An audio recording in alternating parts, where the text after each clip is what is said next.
Yeah, I can try to get that handled for you. Again, it's only my second day, so if you can give me a second. How I'm supposed to do this? How the hell are we supposed to do this by 5 o'clock? I have no clue. Is that possible? Hey, do you have the password to...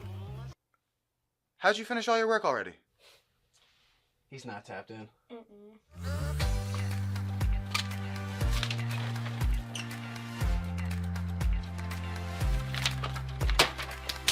How'd you get that done so quick? They think they're gonna be able to budget that? It's money. That's money right there. You understand? You guys finished your work 6 hours early? He's not tapped in.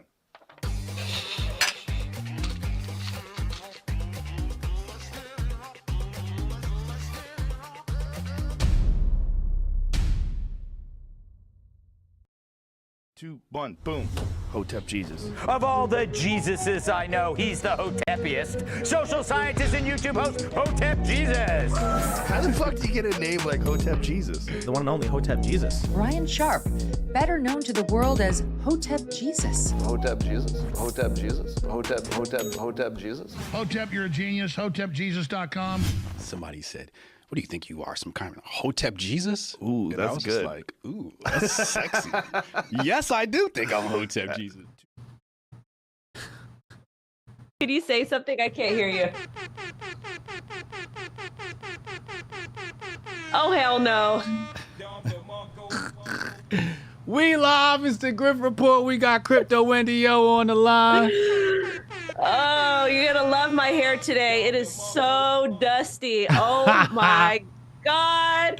This is what happens when you're on set for 4 days and they put product and product and product and product What was in your you hair. doing? I was filming Killer Whales. Who? So there's a crypto like entertainment reality style show kind of. So what it is me, the Killer Whales, the judges. We have these crypto. Wait. Like in the ocean, or you talking about whales as investing? Oh, I thought you were talking about my weight.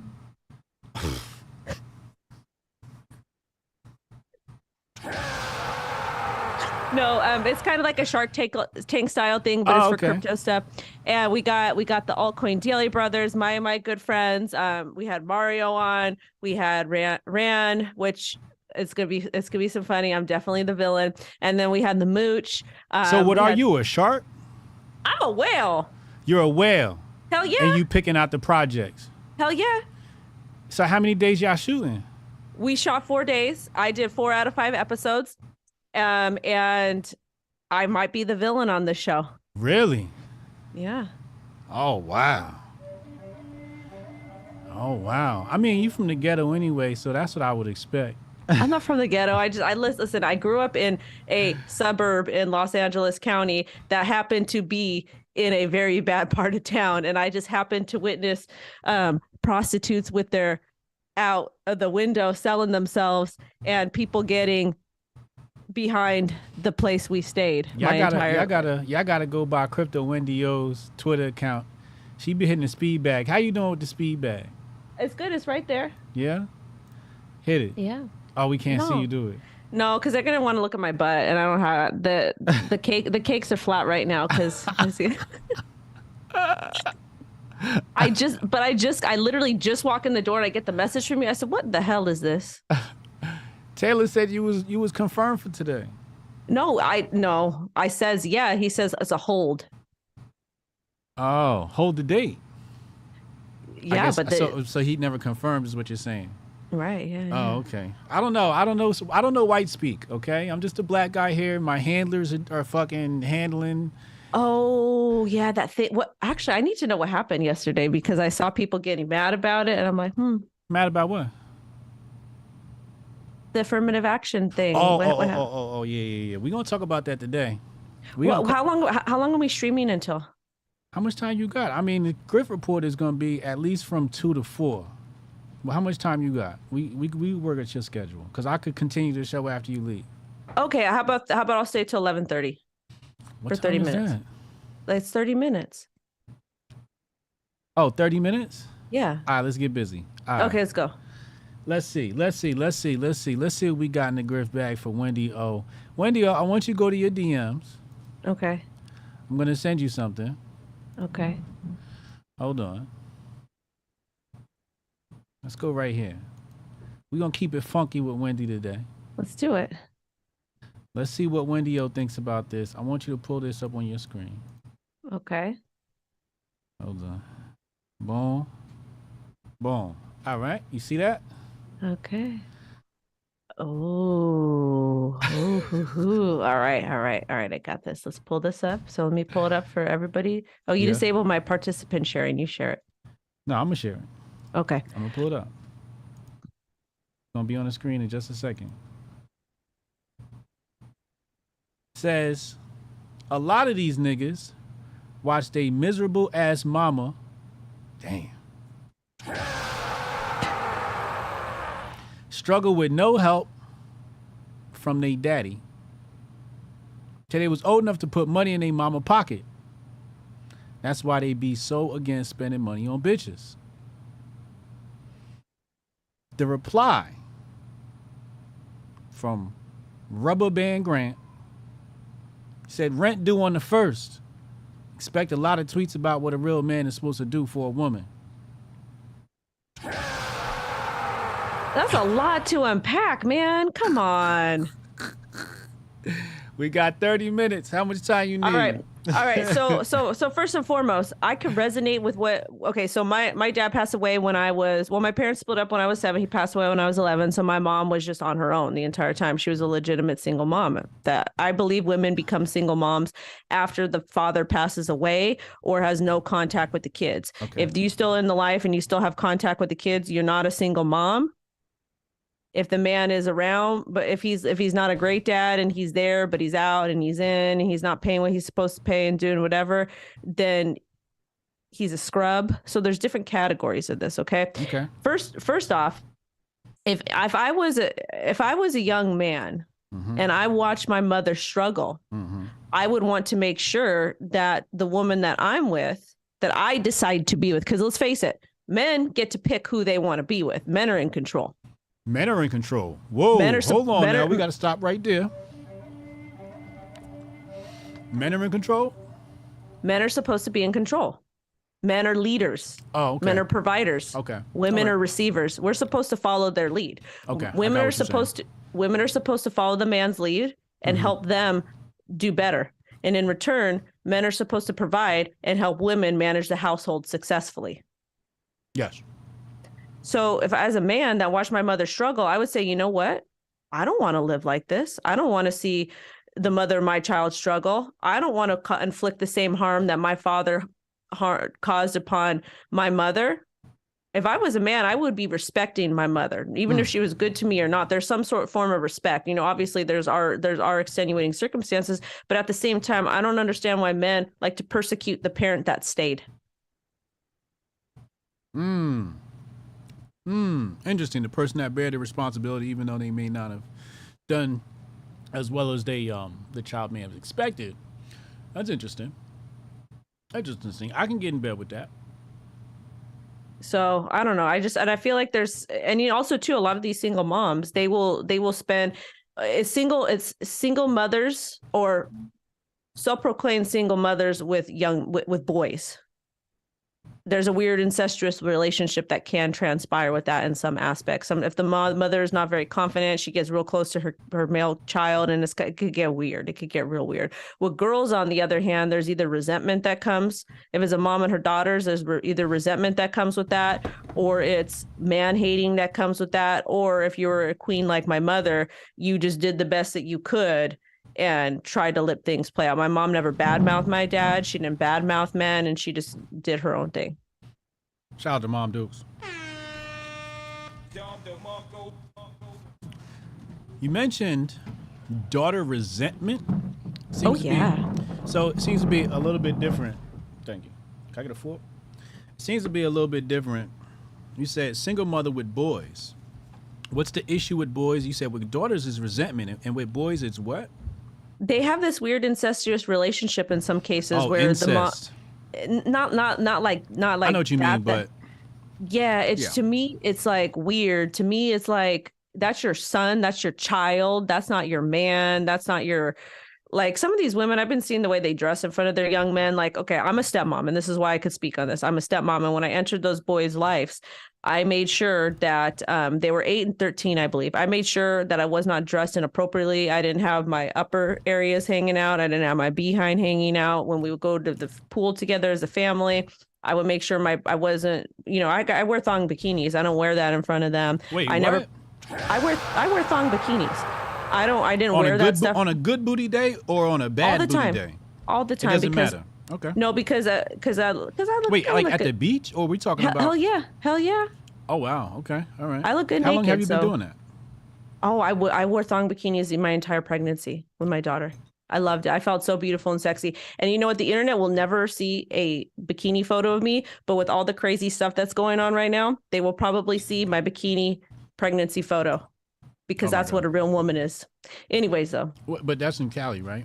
That's in Cali. But that's how our beaches are different. Y'all are different. Y'all are like a whole nother breed of people. I don't know what the fuck's going on in Cali. Yeah, we get a little bit wild. So, but I made sure, like, and even if I'm I don't know, I just am a little bit modest around my boys because it's just, and they never see me like walking around with no bra on or, like, even when they were there, I wear big like my sleepwear. Like I wear big t-shirts with nothing under. I was always wearing something under there. Like there's a things to do and there's things not to do, and just like a man should act accordingly in front of his daughter. Like it's just to be modest is to showcase modesty. Modesty is good for both men and women, especially in the home. Okay. That's my opinion though. Hey, I love it. Sounds great. A little too much TMI, but I try to ignore it, move past it. We didn't know all of that, but Wendy Yoda transparent. We appreciate you. Thong bikinis, okay. I'm giving context here because you see these women. I was at Knott's Berry Farm with my daughter a couple months ago, and there was this. She was a street walker, and she had her 2 sons with her, and she's wearing this bright orange jumpsuit, and you could see her entire she was pretty much naked. I'm just thinking to myself, you're at a family park trying to steal somebody's man with your 2 sons. Everybody's looking at your booty. Like, how do you think those boys feel? How do you think your boys feel? Like, that's embarrassing.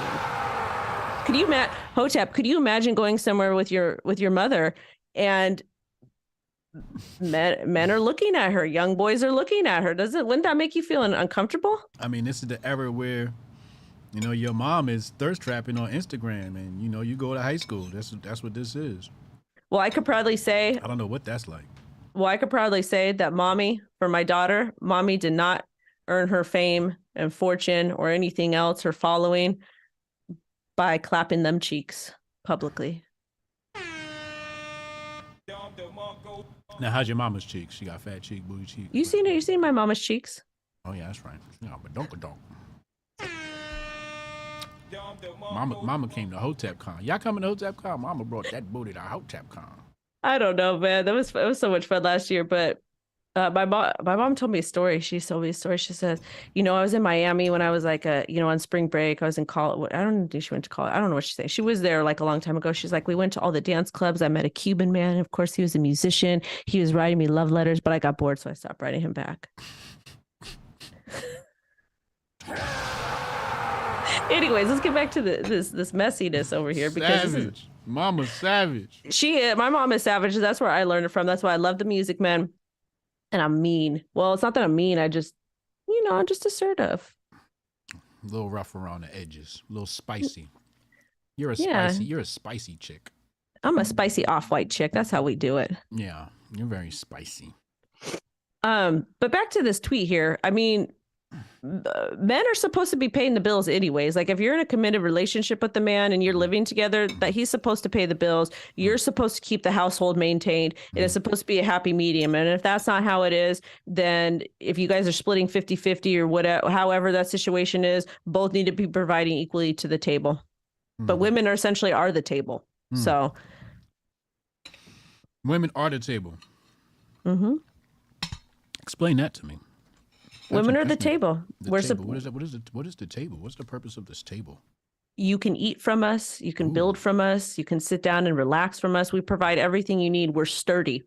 We are sturdy. We're holding the household down for you. Everybody goes to the table to play cards, to have their coffee, to eat. Sometimes a little morning sex on the table. Oh my God! See what I'm saying?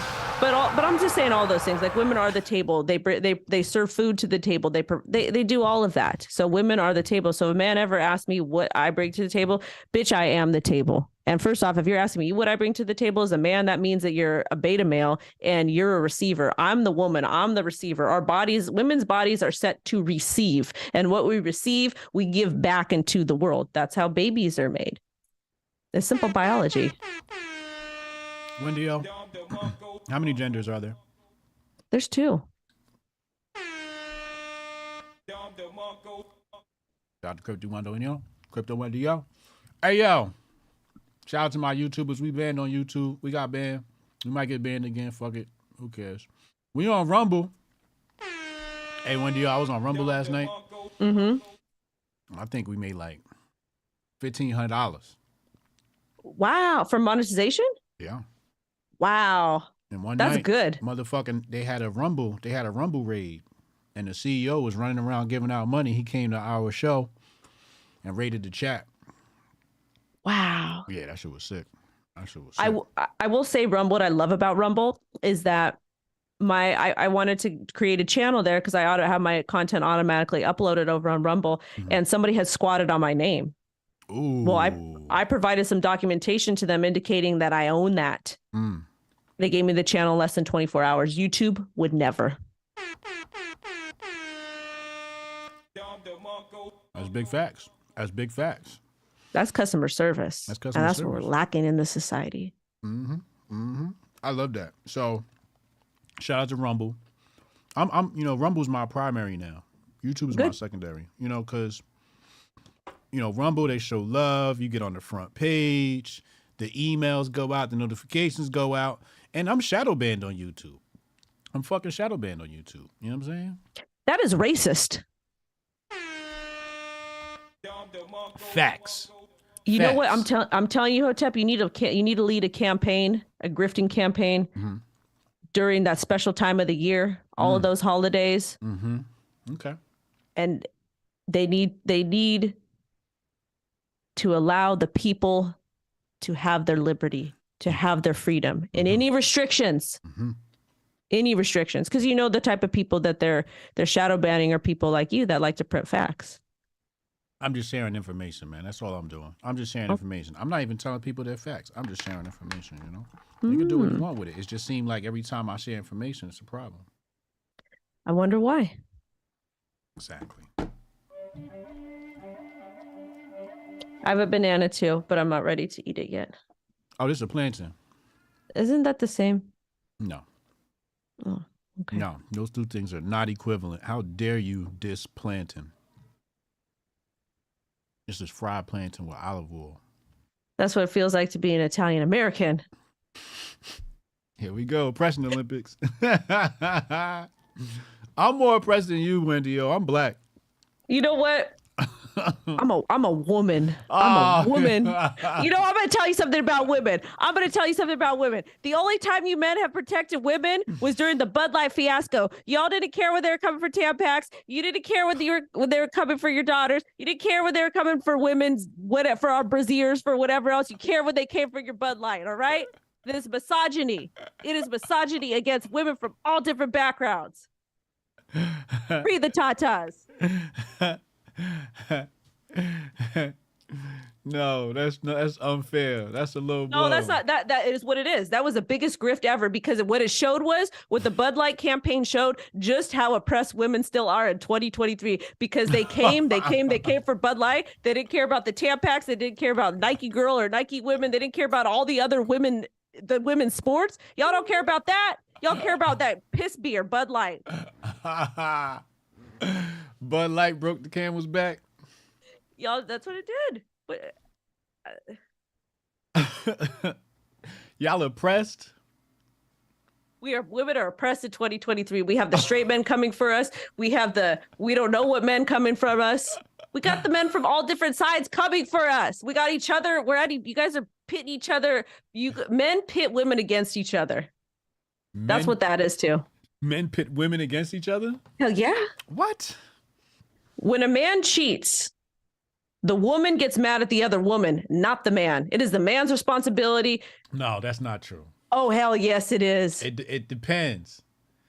It depends if the girl looks better or not. You know what? Cheating is cheating.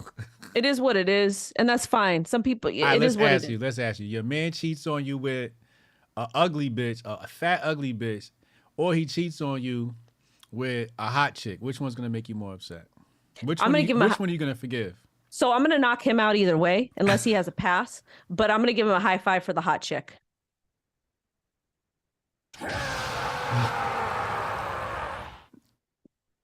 You're gonna give him props for fucking a hot chick? Hell yeah, she's prettier than I am. She looks better than I am. I'll be like, yo, good game, bah.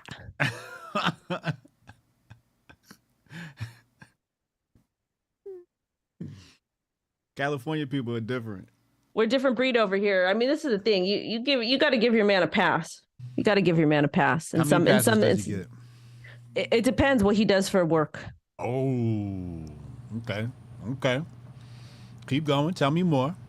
If he's a music man, he gets a pass automatically because they do dumb stuff. If he makes a lot of money and he treats you good, he gets a limited amount of passes. If he's broke and he does nothing, if he's broke and he does nothing, he has 0 passes. You shouldn't be with him anyways because he's crusty, dusty, musty. If he's paying some bills, paying a little bit of bills. Okay, a little bit of bills. How many passes you get with a little bit of bills? Probably none still, because he'll get enough confidence to go do it again. So it's either you. So Rockstar pretty much has. No, it doesn't. It doesn't have to be a rock star. He just has to be a music man because they're built different. What if he's broke and plays the guitar? Oh, he gets a pass if he goes on tour. Oh, he's got to go on tour. Kinda, sorta, yeah. All right. So he's got to be active. It's got to be some income there. They don't make money though. So you're forgiving him even though he doesn't make money. Yeah, I would. He's on just because he's on tour. He's just getting by. He's just getting by. Well, because the thing is, they just do it better. That's why. Yeah, Wendy O, you see what she's got a thing for. You know her type. So I'm gonna just call it rock star. Either you're a rock star, or you're taking care of the bills. So the taking care of the bills get you a limited number of passes. Yeah, but you also, it's not just more, it's taking care of the bills and they have to be emotionally involved with you too. So it has to be both. And emotionally involved? Yeah. Wow. So if you're emotionally involved and you cheat and you pay bills, so emotionally involved, pay bills, but if you cheat, you get a limited number of passes. He won't cheat. If he's paying the bills and he is emotionally involved, he won't cheat. But if you tell him he has a pass, he won't cheat. The reason why he won't cheat is because he's emotionally mature enough to understand the implications of that, and he won't do it to himself. Okay, that's pretty bold. That's pretty bold. Pretty bold statement to make right there. Won't cheat. What if he's paying the bills and he's not emotionally attached? How many passes does he get? None. I guarantee I make more money than him anyways.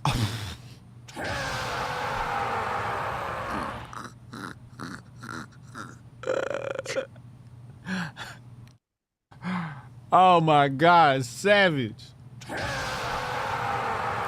Wendy, oh my God. All right. We got 8 minutes here to get you out of here. Let's go back to the tweet. I just want to finish up on this little piece here.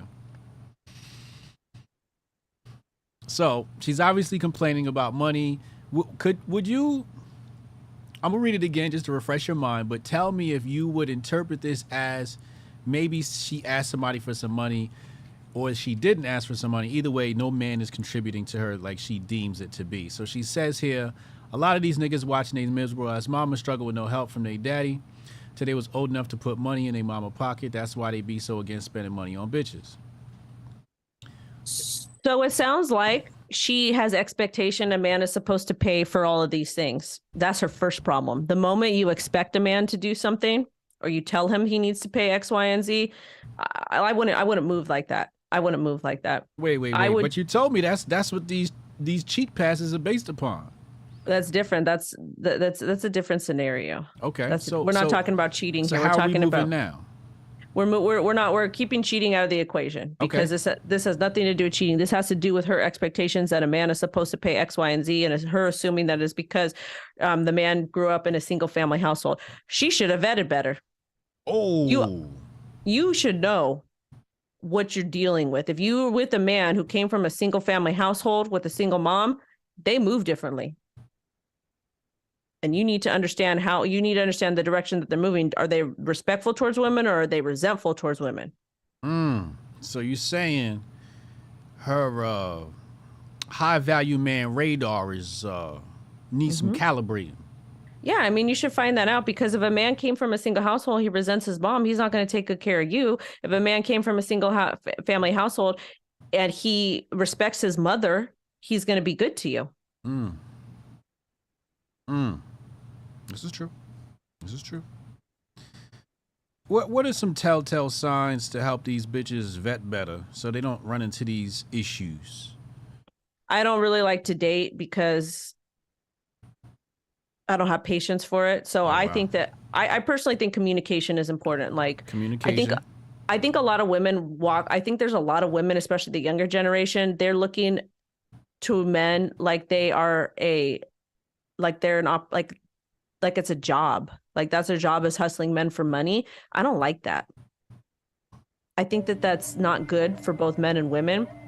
I understand the biological need to be with a provider, to be with a father, to be with somebody who's going to be a good father, like those types of things, because those are innate, it's animalistic. But when you're out there just looking at these men like they're meal tickets, I don't think that that's appropriate. I feel like women should grow up. They need to do what they need, date, either go to college, get a job, whatever it is. And then when they're dating, look for somebody that aligns with them and aligns with their ethos are. But if you're looking at men like they're a paycheck, you're just it's just that becomes prostitution. That's what gives women a bad look, because men want traditional families, or excuse me, society wants traditional families. We have all these Andrew Tates and all these we have all these grifters out here. They're like, they're always childless and always unmarried, giving relationship advice. And I got issues. I will say that to their face. It is what it is.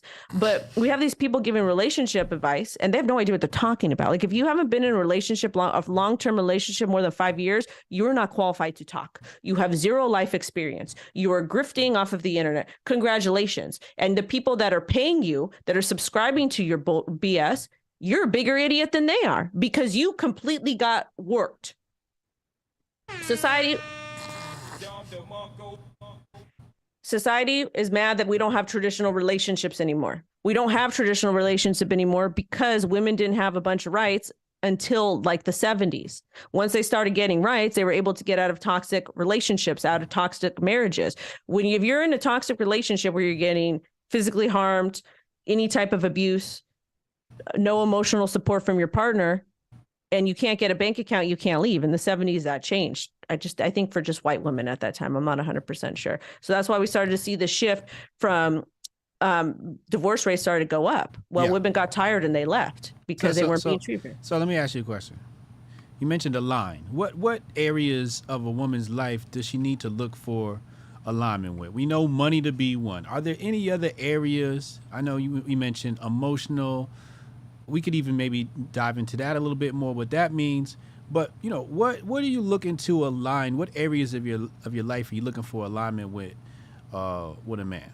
Like what would you tell your daughter? She's fucking 25. She graduated from college. She got a little situation going on. What areas of her life should she pay attention to when it comes to men? Be with somebody who makes you feel happy, that you can sit with, that you could laugh with, you could talk with. The funny guys are the best guys to be with.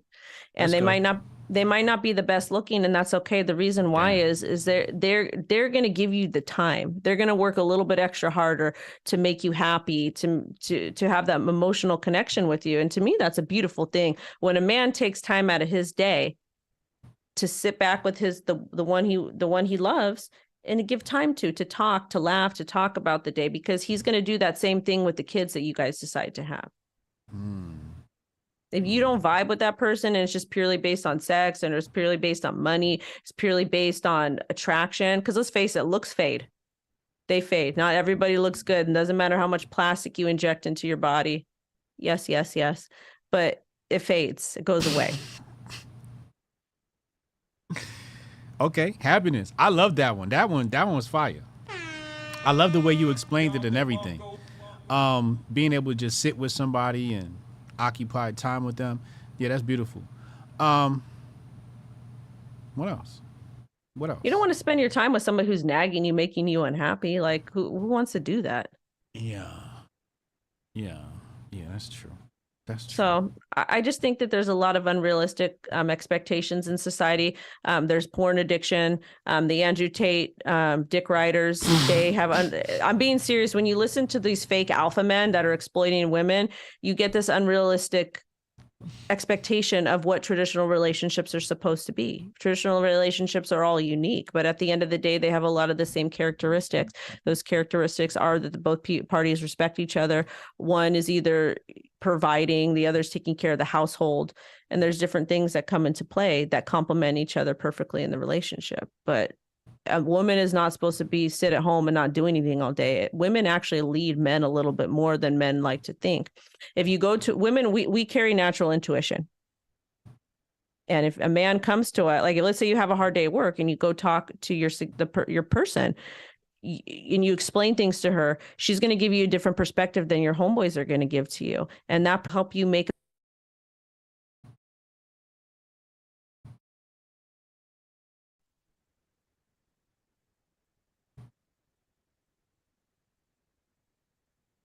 Are you there? I'm here. Oh, it just like tripped out for a second there. I'm sorry. But yeah, take advice, listen to your woman, listen to your friends, listen to outside sources, and you're supposed to take all that in. Yeah. And make a educated decision after you've done enough research on whatever it is you're looking for. But women will lead with intuition and with emotions, and men are supposed to be able to take that breakdown and then pull the pieces out that work best for them to lead the family properly. Crypto NDO, y'all. Make sure y'all follow it. Hold on, let me put your profile on the screen so they can see you. So they know exactly where to go. Yo, listen, I'm telling y'all right now, as soon as you follow Crypto NDO, it's gonna be a million of them gonna pop up in your DMs. Yeah. There's only one Crypto NDO. That's how you know she's famous. No, I'm not famous. I'm just, I just like to, I'm a shock jock on the internet, and you help me figure that out, because I love prompting people to think. I love prompting people. That's what's up. That's what's to up. educate themselves and to search for the truth. And that's what we're seeing in 2023 is a lack of that. It's a lack of critical thinking. It's a lack especially Western people, Americans are so lazy. Y'all are so lazy. Instead of looking at a blue perspective, a red perspective, and everything in between perspective, or a pro, a con, y'all just want to look in one place, and it just makes you small-minded. But if you listen to the other side just for a second, even if it might be absolutely crazy, you can figure out what the issues are and how to directly attack that particular situation and win. This lady is wise beyond her years. Thank you very much. All right. Next time, tell them to confirm with me. Who? My Taylor. producers? All right. Yeah. All right. No All right. Love and light, Hotep. We'll talk to you soon. All right. Love and light. Bye. Crypto NDO, y'all. That was fun. That's my sister. That was fun. That's my sister. Oh man. Oh shit. My back. Oh, my back. You know what was funny, man? I was doing pull-ups today and shit. I wanted to Strong Dad asked me the other day, he said, Hotep, how many pull-ups can you do in a set? And I'm like, it kind of depends on how I feel. So I got on the bar and then I did 5 just to like warm up. And then like I felt the pain in my neck come again. So I went and then I did 8 on the next set. And then the next set, again, the pain had basically doubled at this point. Not back to where it was before, but it came back again. So this time I did 10 in the set. And then the pain was just like shooting. I was like, damn. I was going to work my way. No, I'm sorry. It went 5, 10, 12. 5, 10, 12. Because I remember that last fucking rep trying to hit 12. Like, ugh. But I felt that pain, like that pain. So I think I might be able to do, if you take away this pain, I could probably crank out 15. I need to warm up though. Like, if I don't warm up, I can only do 5 in the first set if I don't warm up. If I warm up, shit, I can fucking do 15. Like fucking easy. I just gotta get fucking going. You know how it just takes a while to get fucking going, get the blood flowing and all that shit. He said, stop using your neck.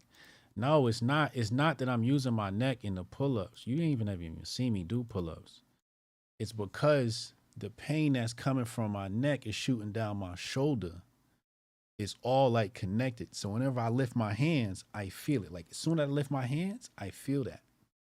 It's the pain I had from the crick of my neck from the other day. If I lift my hands, I feel the pain. So it's not the neck. Gotta relax. Saying. Hit the join button. If you on Rumble, hit the join button. If you on Rumble, hit the join button. Talking about doing with my neck. Stop using my neck. Trish? Who was that? Oh, that was Trish. Tell you about using my neck. Pause. Somebody asked me, am I stretching first? No, I'm not stretching first. Ain't nobody got time to be stretching and shit. The fucking pull-up is the stretch, man. You fucking grab the pull-up and you hang there for a second, right? And then you pull and you come down and you hang. That is the stretch. What you mean? What am I stretch for the fucking pull-up for? Anybody got time for that shit? It's real nigga Olympics right here, man. I love you too, Trish. Jimmy Beck said, am I stretching first?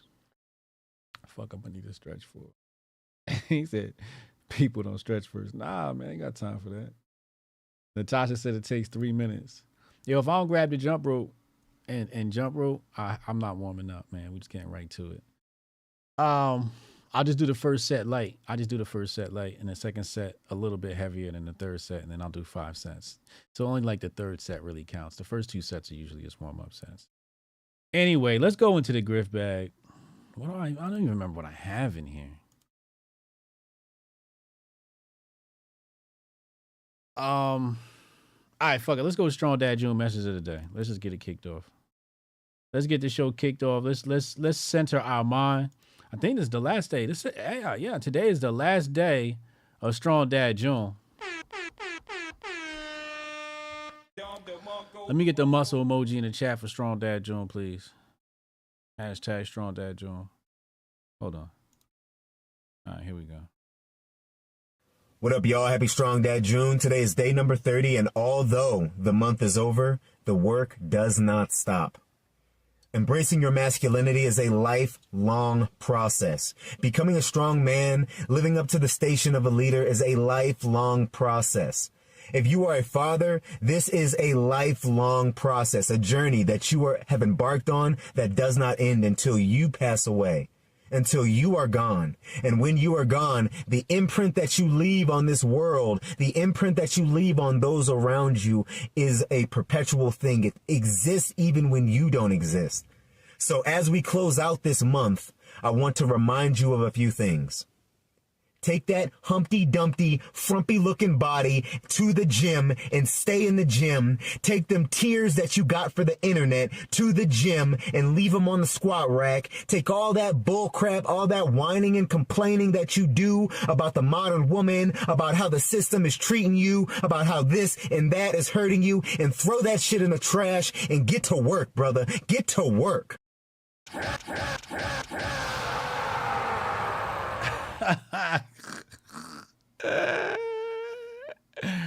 Oh shit. Only you have the ability to make your station in this life better. Nobody is going to hand you the gifts that you deserve or that you want or that you desire or that you are willing to fight for. You need to put in the work. Period. Happy Strong Dad June.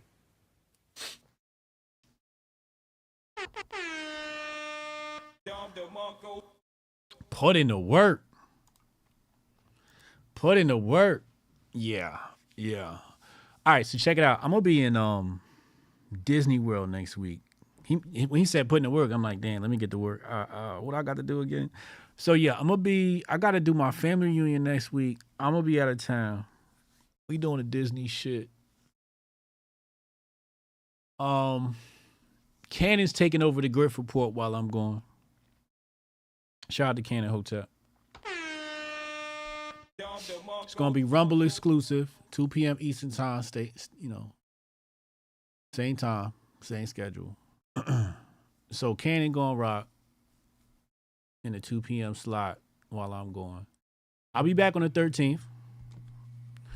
Let me just make sure I also have that synced in my calendar.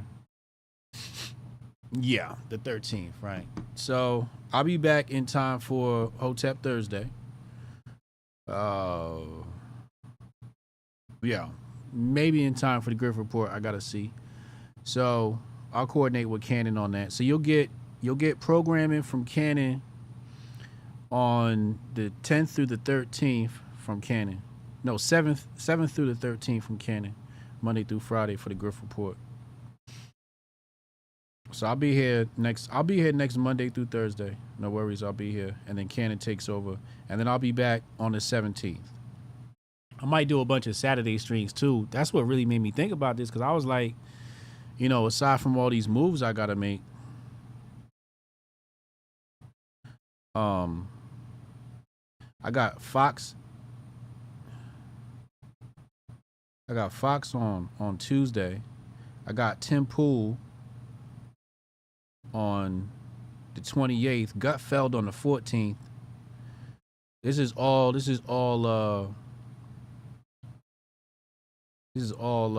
prior to HotepCon. HotepCon coming soon.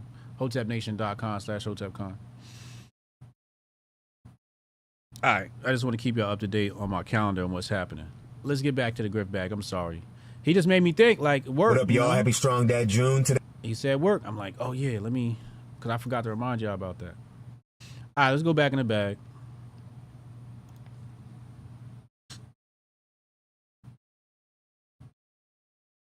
Okay, this is pretty savage. This is actually really savage. Shout out to my Nigerian people. We going to Nigeria. Nigeria Twitter is taking no prisoners. Hold on. Let me fix this on y'all screen. Hold on. All right, there we go. So, Black Twitter shit, maybe. If colorism isn't a serious issue, oh, it's just a grammatical error. Okay, if colorism isn't a serious issue, then why do so many black male rappers boast about having pretty light-skinned women liking them, as it's an achievement of some sort? Now, for one thing y'all need to know is I'm a connoisseur in light-skinned women. I am a connoisseur in light-skinned women. I've almost exclusively dated light-skinned women. Almost.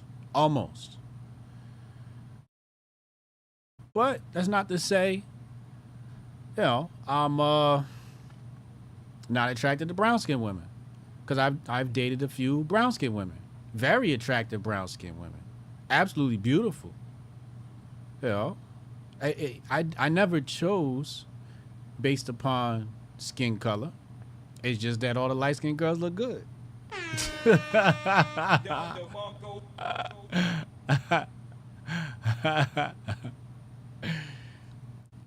Let's talk about Africa. You start dealing with them Habashas out there in East Africa. Is that colorism?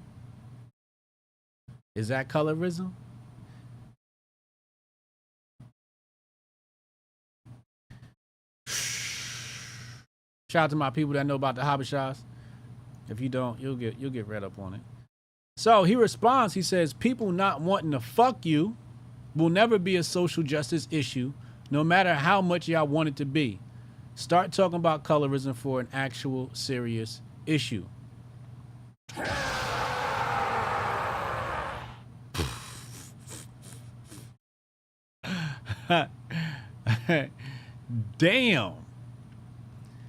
Damn. That's what like a Twitter smackdown looks like. This is wild. All right, so is she saying this is a social justice issue? I mean, can we conflate the way she's speaking about this matter as a social justice area? Because she said serious issue. So in a way, yeah, she's kind of trying to make it a social issue. I don't know about justice. Yeah, I think that term gets thrown around a lot loosely. Let me answer her question. Why do I think so many black male rappers do it? You know, light skin's a status symbol. Because, and mostly because of the European beauty standard. You know, white women, when you look at, again, I always talk about this. Read the autobiography of Malcolm X. If you read the autobiography of Malcolm X tell you Detroit Red was running around with a white bitch. And when he came around with that white bitch, everybody thought he was the man. It's a status symbol set by European beauty standards because they control media and all of that, right? So, and art and all of that, right? That crick. Light-skinned women are next in line. And if you looked, I mean, you had your brown-skinned models. You had Grace Jones. Who's the other bald head, tall, fucking, this bitch so black she purple. She beautiful though. Skinny model bitch from back in the day. You had Iman. Iman was alright. Iman's more like Habesha. But I don't think it's a skin color issue. I really don't think people are saying, hey, I'm looking for the light-skinned girls. Some are. There is I would not say there's not but I would say the majority of black men really don't give a fuck what color the rapper come in. Men generally don't care. Generally, men don't care what color the rapper come in, as long as the candy sweet. He don't care. Lupita, yeah. You know. A lot of men don't care. Candace Owens. But men generally don't care what color of the wrapper or the candy.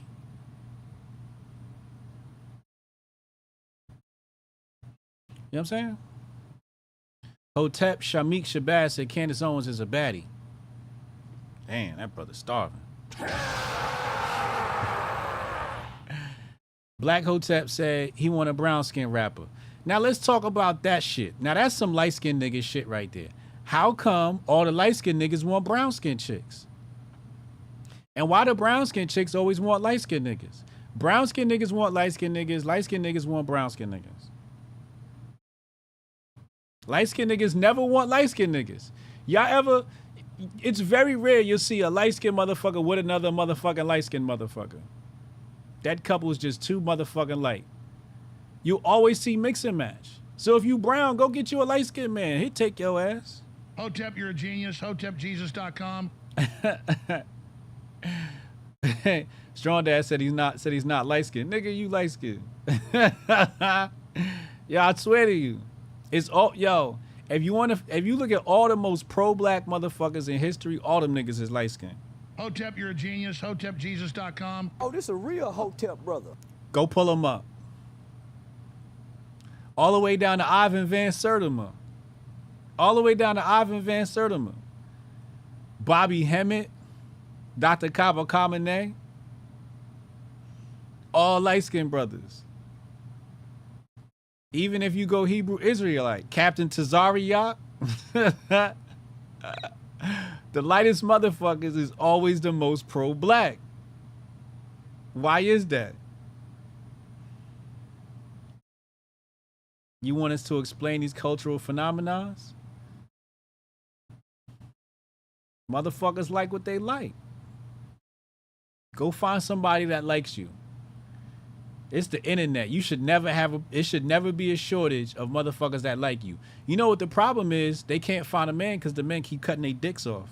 Oh, this a real Hotep brother. That's why they can't find a man. Because all the men went and got titties.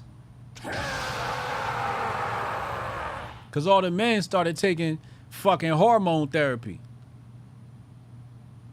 Huh? Cause all the men started drinking Bud Light and shopping at Target.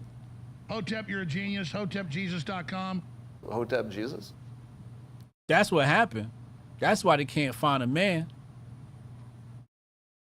Cannon Hotep, $5 said, give me a whole spectrum, damn it. See, Cannon ain't discriminating. I know I'm not discriminating. I done had all the flavors.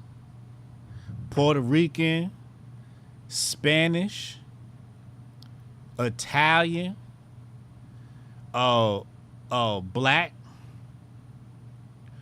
Do I got any Africans under my belt? I might got an African in there somewhere. You know what I'm saying? Only thing I ain't never got me no curry bitch. Hotep Jesus? Never had no curry. Never had no curry bitch. They keep they bitches on lock.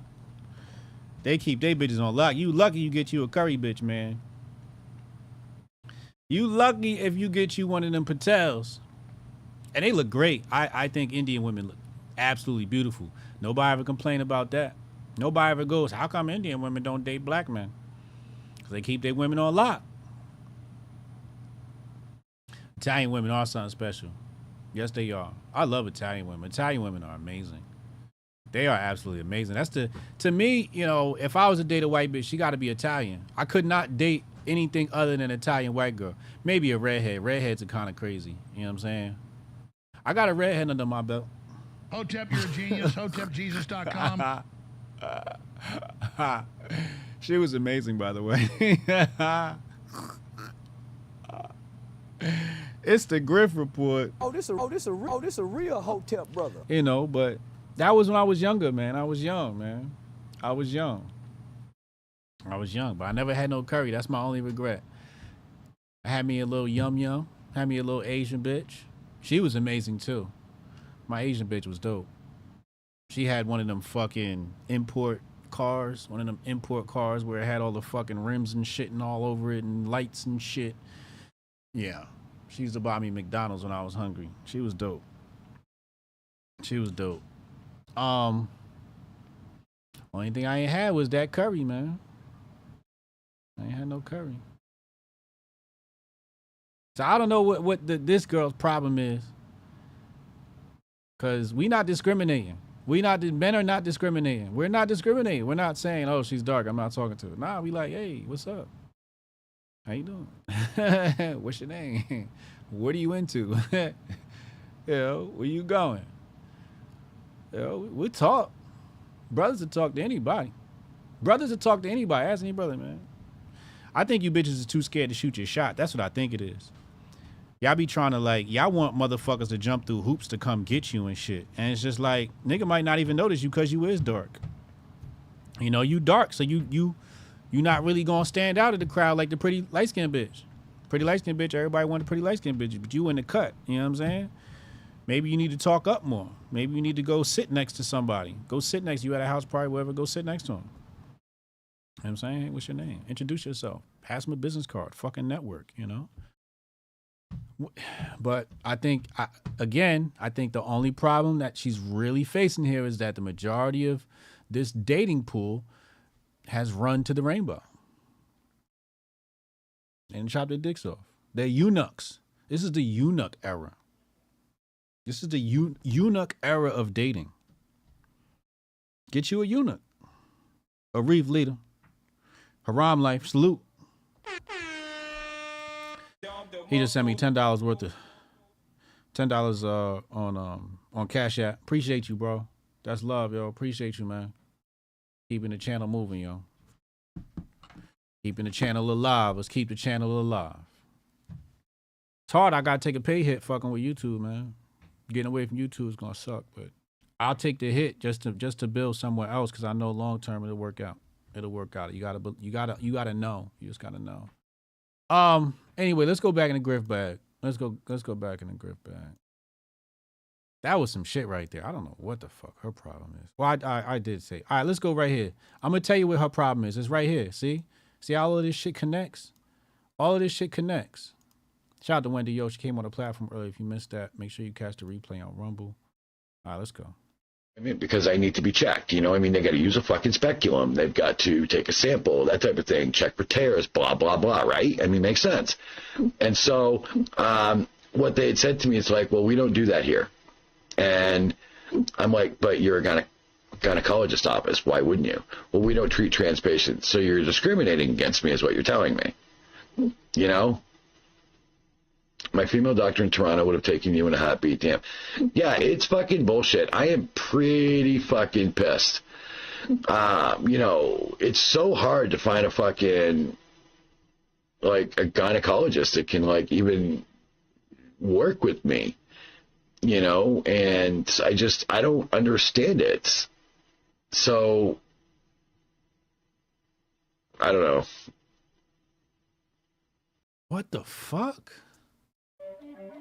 All right. So the nigga obviously still got his nuts because that motherfucker voice deep as shit. So either this motherfucker trolling or, you know, grifting. I mean, definitely grifting. We got him on the screen. He's in the Grift Report. I mean, whatever the fuck, man. Them, fucking poly. I don't fucking know, man. Where the fuck that thing is, man. This fucking bitch. That's what we're gonna call you. We can call you bitch. That's your fucking pronouns, you fucking bitch. Yo, fucking Michigan was like, yo, if you give somebody the wrong pronouns, it's $10,000 fine. What? Fuck on.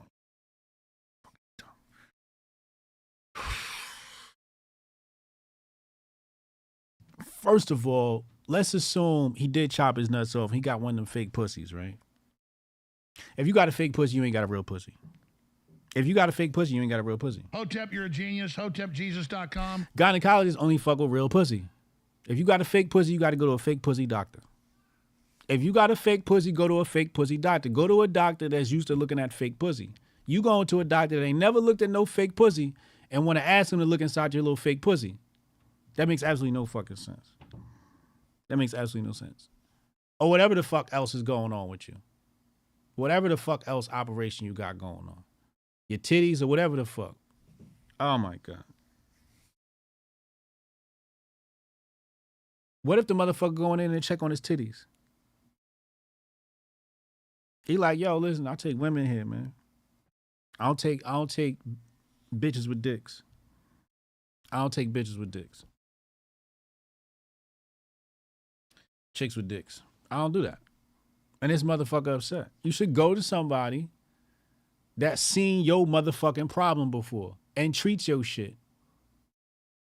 Just like the rest of us do. I went to my doctor. The doctor said, if your child's going to come here, they need to be vaccinated. I said, I'm not vaccinating my kid. They said, well, you got to take him to another doctor. I didn't run to the internet and go, hey, y'all, look what happened to me to discriminate. No, I went and just got another doctor. I went and got another doctor that I take my baby. Problem solved. What if let's say you never get your shots, right? You grow up, you turn 18, and you go see the doctor. Is he going to ask you if you had your vaccines?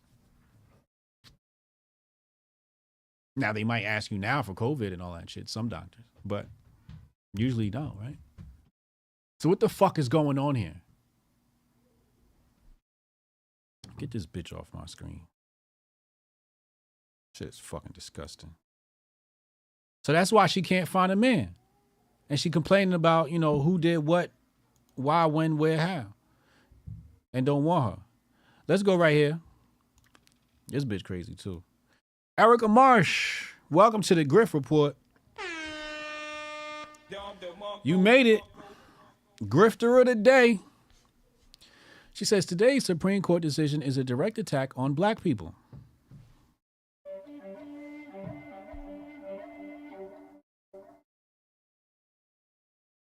Listen to the next sentence.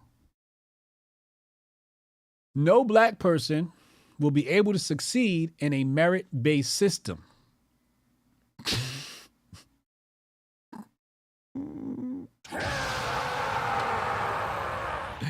Yo, when racists telling themselves, they telling themselves. No black person will be able to succeed in a merit-based system, which is exactly why affirmative action-based programs were needed. These niggas is dumb. Isn't that what I said yesterday? These niggas is dumb. We got to change the rules for them. Today's decision is a travesty. Michaela Rose says, so basically you think we're stupid and cannot get into a university based on merit. That's exactly what they think. He said, this account, Shoe on Head said, either parody account or certified lib moment. Apparently this is a certified lib moment. Now, she responds to that tweet. She says, oh, allow me to clarify this tweet. Oh, now you want to clarify shit. You didn't try to clarify it when you was ready to grift off the Supreme Court decision and use people for your virtue signaling block. You didn't want clarity then. Now all of a sudden you want to clarify a tweet.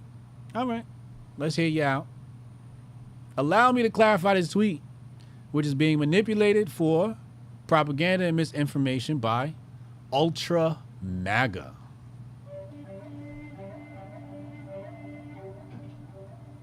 This bitch good. She's good. She's fluent in grifting. 131,000 followers, only following 100. Proud Democrat, first thing in her bio. Former field organizer to elect President Biden. Volunteer for the Obama Foundation. Pronouns are she, her. There's a blue heart. I don't know what the fuck the blue heart mean, but there's one in her bio. This is from our audio listeners. We are on Spotify, Apple. Yes, we are. And other platforms. Go to HotepJesus.com for others. Erica Marsh. Pretty little white bitch. Let's see what she look like. Yeah, pretty little white bitch. Cute little white bitch. Probably never had a oppressed moment in her life. Bitch looked like everything was paid for the moment she breathed air. But I could be wrong. There I go being racist again. Anyway, I just find it funny that, you know, these people are just so highly educated that they can use these manipulation tactics like labeling something ultra MAGA. Ultra MAGA. She's got it in all caps too. She's fluent. That right there lets you know she's fluent in grift. This is premier grifting right here, which is being manipulated for propaganda and misinformation. And then, so as she says here, she says her tweet is being manipulated for propaganda and misinformation.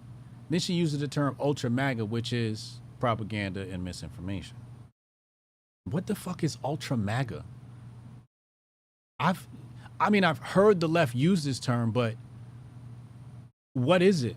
Let's see if we can find out what the fuck ultra fucking MAGA is. I hate these fucking liberals, man. Biden sees new threat. Ultra MAGA Republicans. Let me tell you about this ultra MAGA. Oh yeah, that right. This is from that fucking dumbass Biden speech.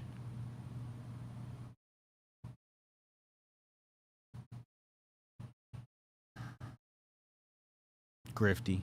Very grifty. Anyway, let's finish what she said. The intention of my tweet is to highlight that prior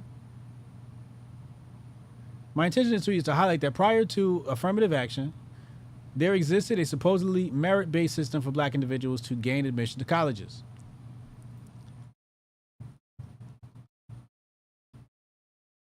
However, these institutions employed racial profiling to prevent black individuals from attending under the guise of this merit system. I want to emphasize that my statement in no way suggests that black individuals are less intelligent than people of other races. She's close. She's close to the truth. She's pretty close to the truth on that middle paragraph there. You can't legislate morality though. That's number one. Number two, when you look at a problem like here's how I would potentially take a look at this issue. Okay, follow me. Let's do an audit. Let's audit the colleges. Okay, let's audit the colleges let's audit the college's acceptance, and let's audit their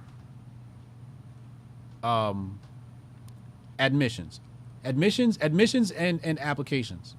Okay, so do applicants and admissions and tirades to these things, and then see, like, are the fucking perfect score black people not getting allowed in? And then every year just fucking fine them or some shit or whatever the fuck penalty you want to come up with. But to say affirmative action is the way is a whole nother story, right? Like, now we're like, that's why I didn't want to finish like what does that solution look like, because that's discussion, right? It's a discussion. It needs a council and all that other bullshit. Several meetings. So yeah, affirmative action is not the way. Affirmative action, we have seen from the data, has actually hurt black people. But her statement to say that black people weren't able to succeed in a merit-based system, you know, I don't know if we can say that's true. Because the universities weren't operating on a merit-based system. They were operating off of a racist system. So what you should have said was no black person will be able to succeed in a racist system. But again, I always fall back to, if colleges want to be racist, they should be allowed to be fucking racist. Hotep, you're a genius. HotepJesus.com. Fucking go to school somewhere else. Build your own fucking schools, yo. Educate yourself. This ain't fucking 1950, man. It's fucking 2023. We got AI and shit. You got AI and fucking Apple headphones and fucking, what's the other shit? The AR, the augmented reality shades. Man, robots and shit. New York got robot cops and shit. Nigga, we living in the future, man. If you don't stop fucking complaining about some bullshit. Audit the applications, audit the admissions, and let's take it from there. And then basically all you got to do is you'll take a look at, right, and you'll say, hey, look, we found that, you know, this black African kid, this black American kid, this ADOS, this Hotep, whatever this kid is, he had perfect scores in his SATs. Everything was perfect. Why didn't you admit him? And then the next year, you'll look at your list of students that have dropped out, or you'll swap them out. You'll swap those kids out with the bottom of the list. Who's ever at the bottom list, you get kicked out. And we're going to replace you with somebody who deserves to be there. And then you force admissions. You could do that. You could do that. That would make sense. But to say like, oh, just this whole crop of people, no. No. No. But again, I'm not a fan of even going through that legislation like I told you about like, I don't even want to audit the school. Fuck that school. If you want to hurt yourself in the free market by being racist, because that's what racism does, and it's what people have to understand. In the free market, racism hurts the business because you're not getting. It's like saying no to Pharrell. It's like saying no to Kanye, and then they come back years later and they're fucking 100 millionaire billionaires and shit, right? Nobody says no to brilliant people. Like real. All right. So what happens is this. I'm going to tell you why you can't get away with it. Because in a free market, you're always going to have another major player who's not racist, who has the capital and is not going to be racist. And he's going to pluck from the best talent. And because he's plucking from the best talent, I mean, the racist system figured it out just recently.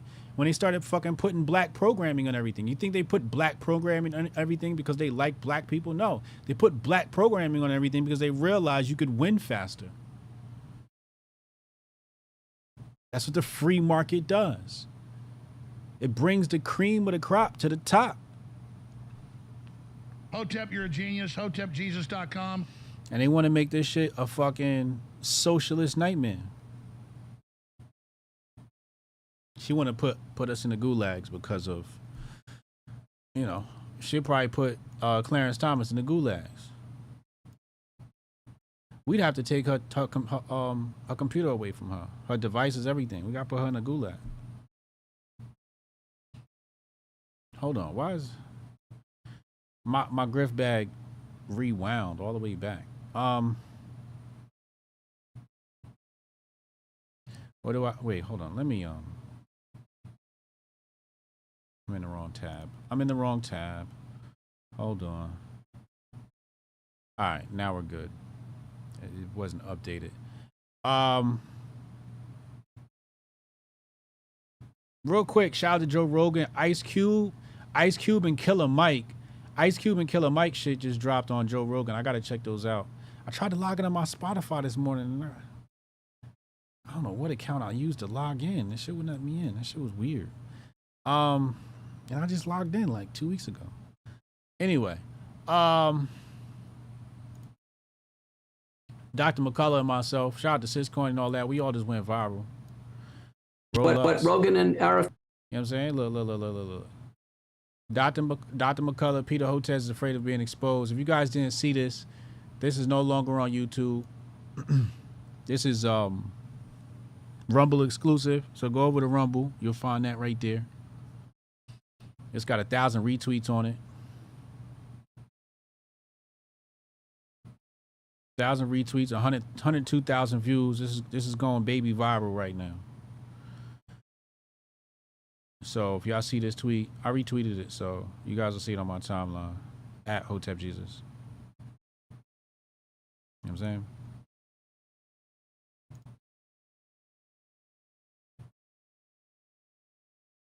All right, let's go here. So, Supreme Court has made another decision.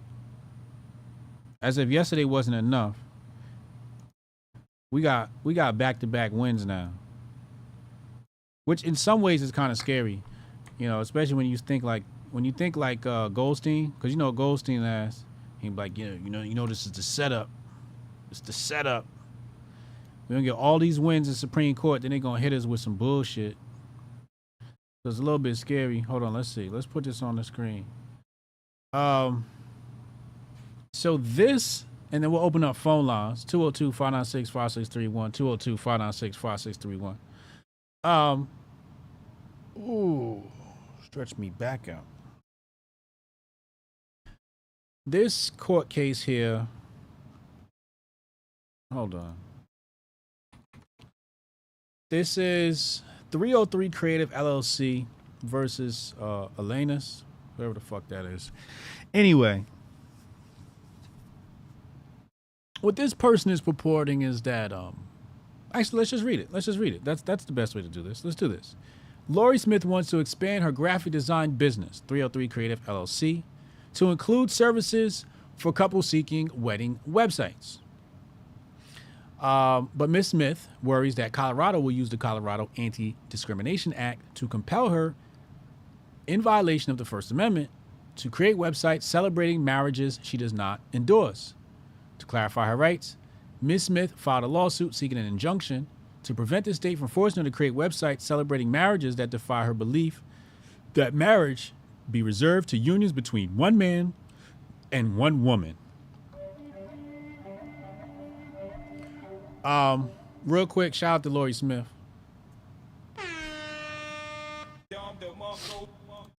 Shout out to Lori Smith for being a real one. Ah, yeah. It did it again. Yeah, bish.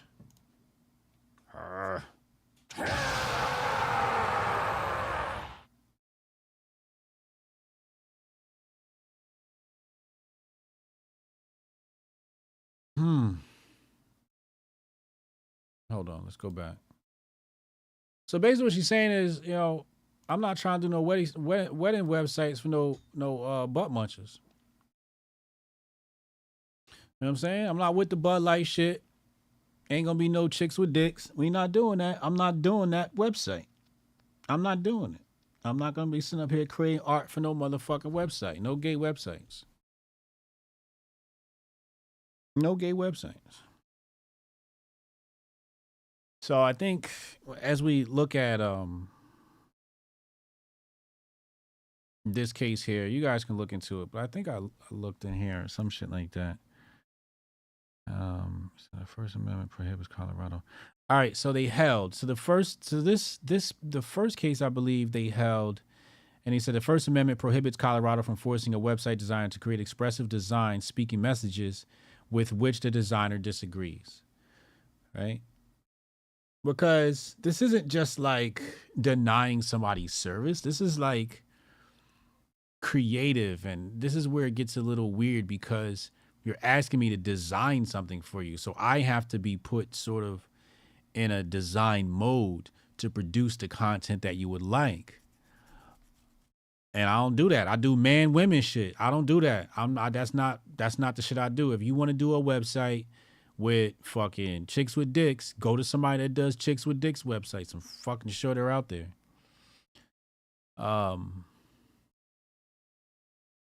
So let's see. Which court did one of them overturn it?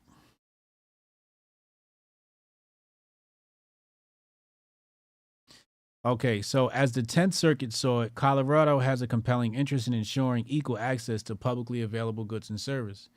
And no option short of coercing speech from Ms. Smith can satisfy that interest because she plans to offer unique services that are, by definition, unavailable elsewhere.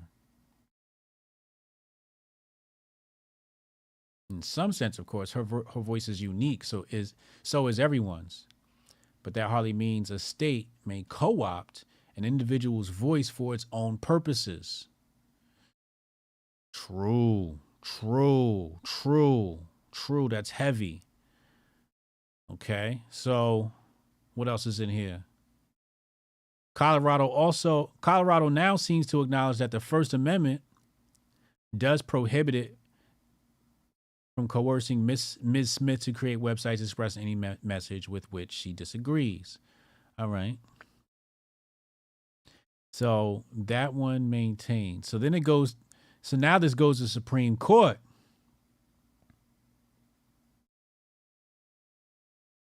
And there's several arguments in here, right? Or opinions and shit. I want to go to Sotomayor's. I want to go straight to Sotomayor's, and then we'll come back, and then we'll skim. Imagine this, right? Imagine you do portraits, right? You draw portraits. And homosexuality makes you nauseous. And somebody comes to you and is like, yo, I need you to paint me and my boyfriend kissing. Now you got to sit there and paint that shit. Now you vomiting all night trying to paint this shit. You ain't want to paint no more. You want to quit. You want to do something else with your time. Creatives have a right to refuse service, man. They have a right to refuse service. Here we go. It's coming up right here. Sotomayor. Here we go. The same principle resolves this case. The majority tries to sweep under the rug petitioner's challenge to CADA's. I think that's probably like Colorado something, district attorney or some shit. I don't know. Communications clause. So we'll start with. So it says, recall that Smith wants to post a notice on her company's homepage that the company will refuse to sell any website for same-sex couples' wedding. Okay, so they want to put it. They want to put right on their website. We don't do no gay shit. We don't do no gay shit. So don't even fucking put in the application, fill out the form, press submit. Don't do none of that shit. If you are a fucking bitch with dicks. If you a bitch with a dick, do not fucking submit. Do not hit submit. It says this court, however, has already said that a ban on race-based hiring may require employers to remove white applicants only signs. See? That's what I'm telling you. You gotta allow this shit. You have to allow this shit. If the nigga want to put white only applicants on his sign, then goddamn it. I mean, what do they do now? They'll say, must have, what do they say? Must have a 4-year degree. That's the same shit. It's the same shit as white applicants only. It's the same shit as saying, it's fucking discrimination. And discrimination does not ordinarily need to be discriminated itself and divided up into things that are moral and immoral.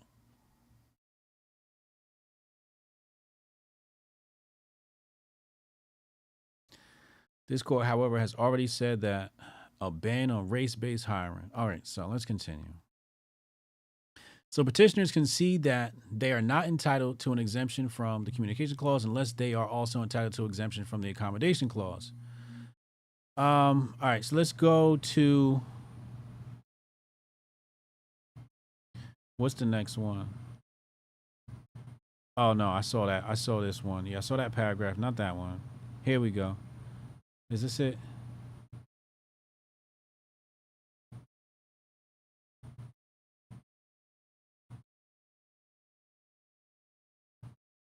Create or sell speech notwithstanding. No, where is it? Majority attempts to distinguish this clear holding by fair. Instead, proper focus. Hold on, motherfuckers. Hold on.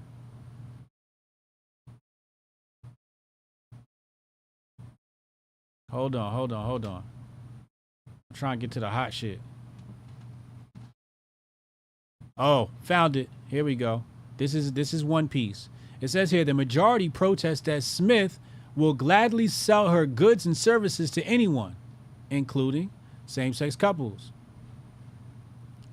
Ante 217, she just will not sell websites for the same-sex weddings. Apparently, any gay lesbian might buy a wedding website for their straight friends. Ah, interesting. So it's saying, no, you can be gay and buy our services, but the website has to be designed for straight people. So technically, it's not even, they're not discriminating. They're not saying, yo, you can't be gay and shop here. We're just not making no gay websites. I like that argument. All right, where's the next part I saw? I think I passed it. I'm not even going to hold you. I think I passed it. No, I found it. There it is. Okay. Here it is. Pay attention. Today is a sad day in American constitutional law and in the lives of LGBT people.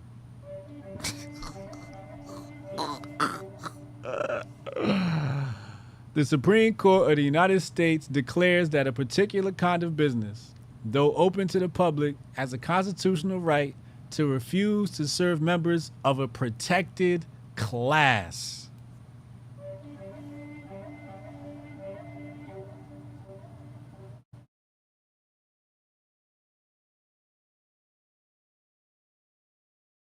Yo, is the word protected class in the Constitution? Let's see.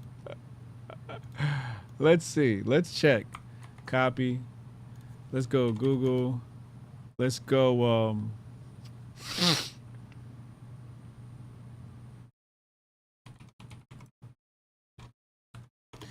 Constitution, whitehouse.gov. No, that's not it. That's it. Read the full text. Here we go. Control F. Paste. Oh, wow. Look at that. The machine just beeped at me. Protected class is not in the Constitution. Hotep, you're a genius. HotepJesus.com. How we get these political terms confused with lawful and legal terms. This is the problem.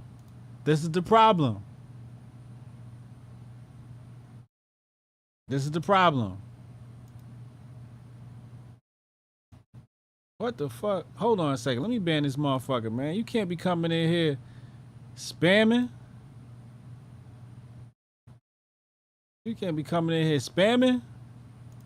Come on, bruh. Anyway, I'm sorry. I apologize. Let me check on my chatters. I haven't checked on my chatters. I've been in my zone. Shout out to YouTube. What up, YouTube? What up, Rumble? I'll be paying attention more to Rumble, because that's the new home. Anyway, let's go back. So the thing I thought was ugly about this is she says here a sad day in American constitutional law, and then inserts this term protected class. It says here constitutional right, protected class. I don't know where protected class has ever been in the Constitution, so this does not apply. So really what they're trying to say is that LGBT have a premium status over and above everybody else.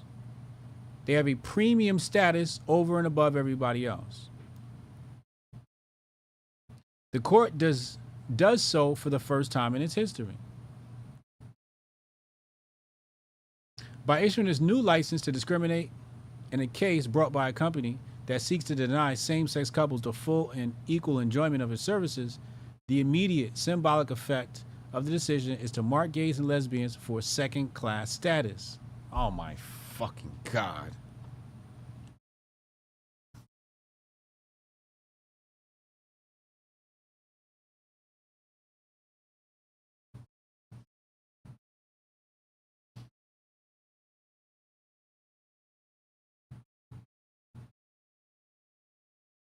Second-class status. That's what they're trying to say. It's second-class status. Is first class in the motherfucking Constitution? Let's type in first. Oh, look at that. Oh, wait, here we go. The seats of senators of the first class shall be vacated. Oh, this is how they operate. That doesn't count. Yeah, that's not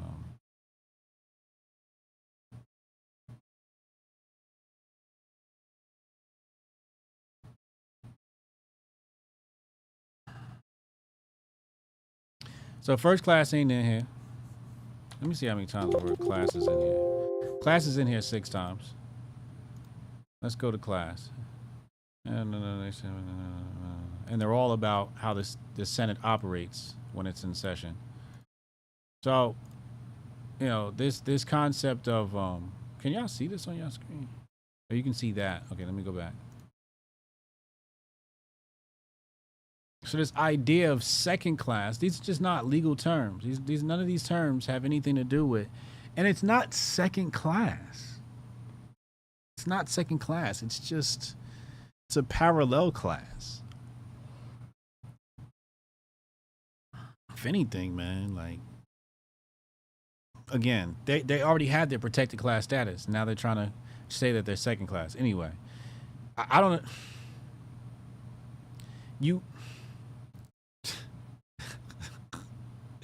In this way, the decision itself inflicts a kind of stigmatic harm on top of any harm caused by denial of services.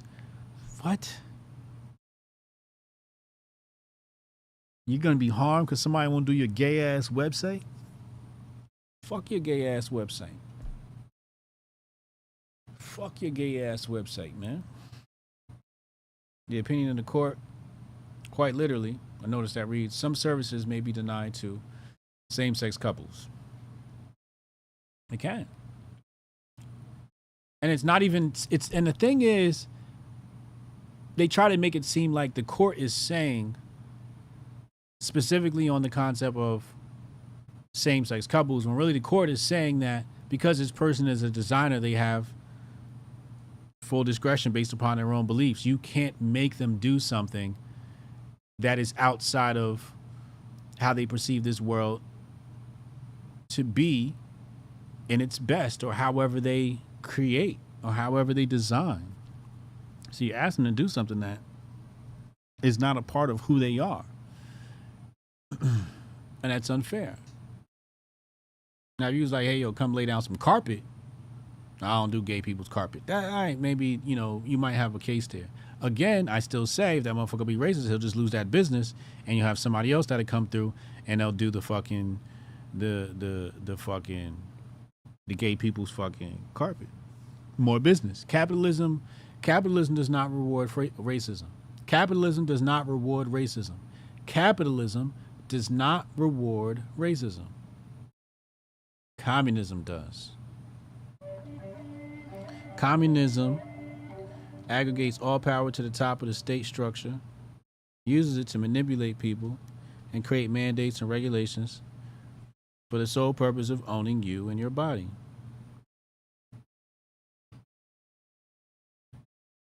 When they say, hey, oh, I know what I forgot to talk about. Fuck that point. I remember what I wanted to talk about. RFK. Let's go to RFK's tweet on. Let's go to RFK's tweet on whatchamacallit. Hold on. On affirmative action.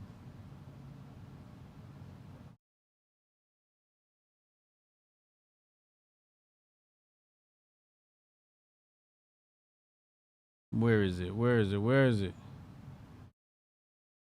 I know somebody in here has got it.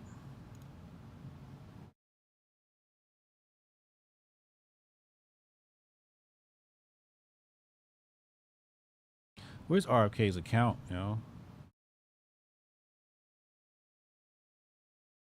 Thank you. Shit. All right. I didn't have this in the Grift bag, but I had it in my mind. Master focus. Let's focus. Robert F. Kennedy, regarding the Supreme Court banning affirmative action in higher ed, I know many Americans feel that purely race-based decisions are unfair. However, this feeling misses important context. The effects of racist policies going back centuries are now self-perpetuating. Affirmative action understands this and uses race-based policies to undo the effects of racist policies. Colorblind admissions tend to favor those who are already in the circle of privilege. It favors those who grew up in affluent, educated households. Wouldn't you like to invite those who have been left out in the cold? No, not really. Not really. I think you gotta leave that up to people that choose to let in who they want to let in. You know, it's very elitist to say these are. I mean, look at the people who have gone to non-elite universities and become amazing people. Like Mark Cuban is like, you know, where's his elitism? And then grown up to do like very great things, right? So it's to say that these institutions, which they purport to be white-owned and controlled and operated and populated, it's to say that these are the best institutions and everyone else should want to be in those institutions. That itself is racist. That itself is racist.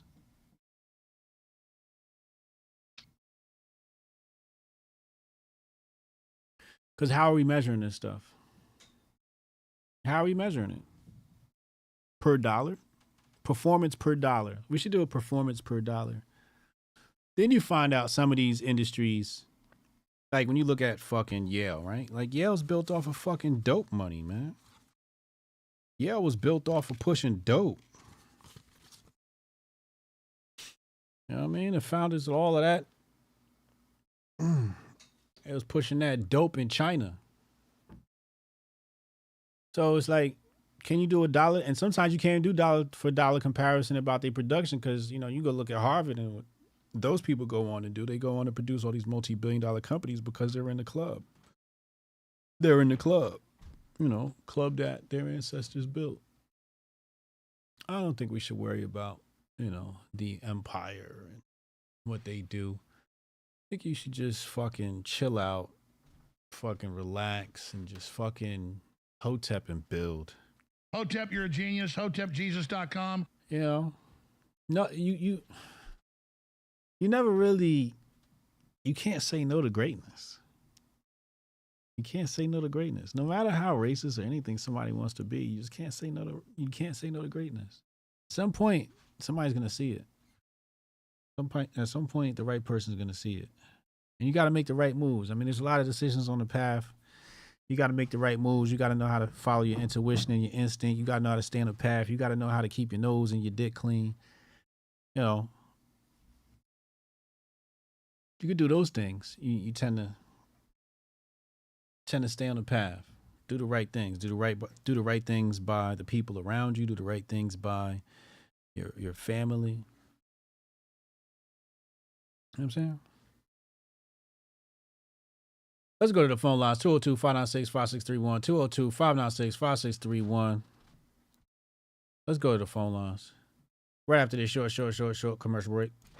Yeah, I can try to get that handled for you. Again, it's only my second day, so if you can give me a second. How I'm supposed to do this? How the hell are we supposed to do this by 5 o'clock? I have no clue. Is that possible? Hey, do you have the password to... How'd you finish all your work already? He's not tapped in.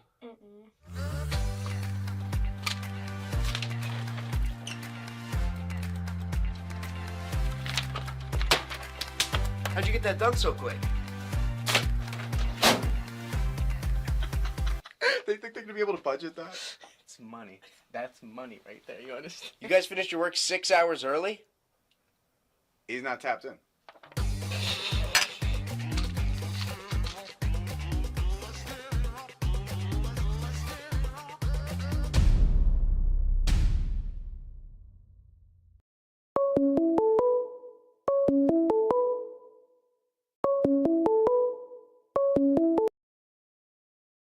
Call from Rudy the Vet. Rudy the Vet Russo on the line. Yo, what's up, HJ? What's up, my brother? What up, bro? How you doing? Hey, look, I already got some push. I got a little pushback, but the Supreme Court already slapped us with a loss, dude. When they said that the IRS could go into our bank accounts warrantless, man, on a 9-0 decision. This is just some kickback, you know. Goldstein was right. I mean, but they already smacked us. They smacked us with the bad before they gave us the good. You know what I mean? Yep. That's true. I forgot about that. They smacked us with the bad before they gave us the good, man. And, you know, to much less, you know, media fanfare, you know, there wasn't, you know, the people who are paying attention to shit, they've seen that decision. You know, but the media wasn't blasting it all over the place. They weren't having panels, and Twitter wasn't on fire about the fact that the IRS can tap into your bank account. But, you know, anything that can divide the country just a little bit more, you know, we're going to go on and tap into that, man. And I'm going to ask you a question as a black man on this planet, man. Is there anything or anyone that come out of Harvard, any black American that come out of Harvard, that you have any agreement with? You know what I'm saying? I used to work with this black girl. She was an attorney, and she graduated from Harvard. We used to work together, no, we generally didn't agree with these types of topics. No, I mean, listen. I'm just. And she was cool. That was my homegirl. No, that was my homegirl. Like, we was mad cool. We was mad close. We was really close. Right. Yeah, but yeah, you just.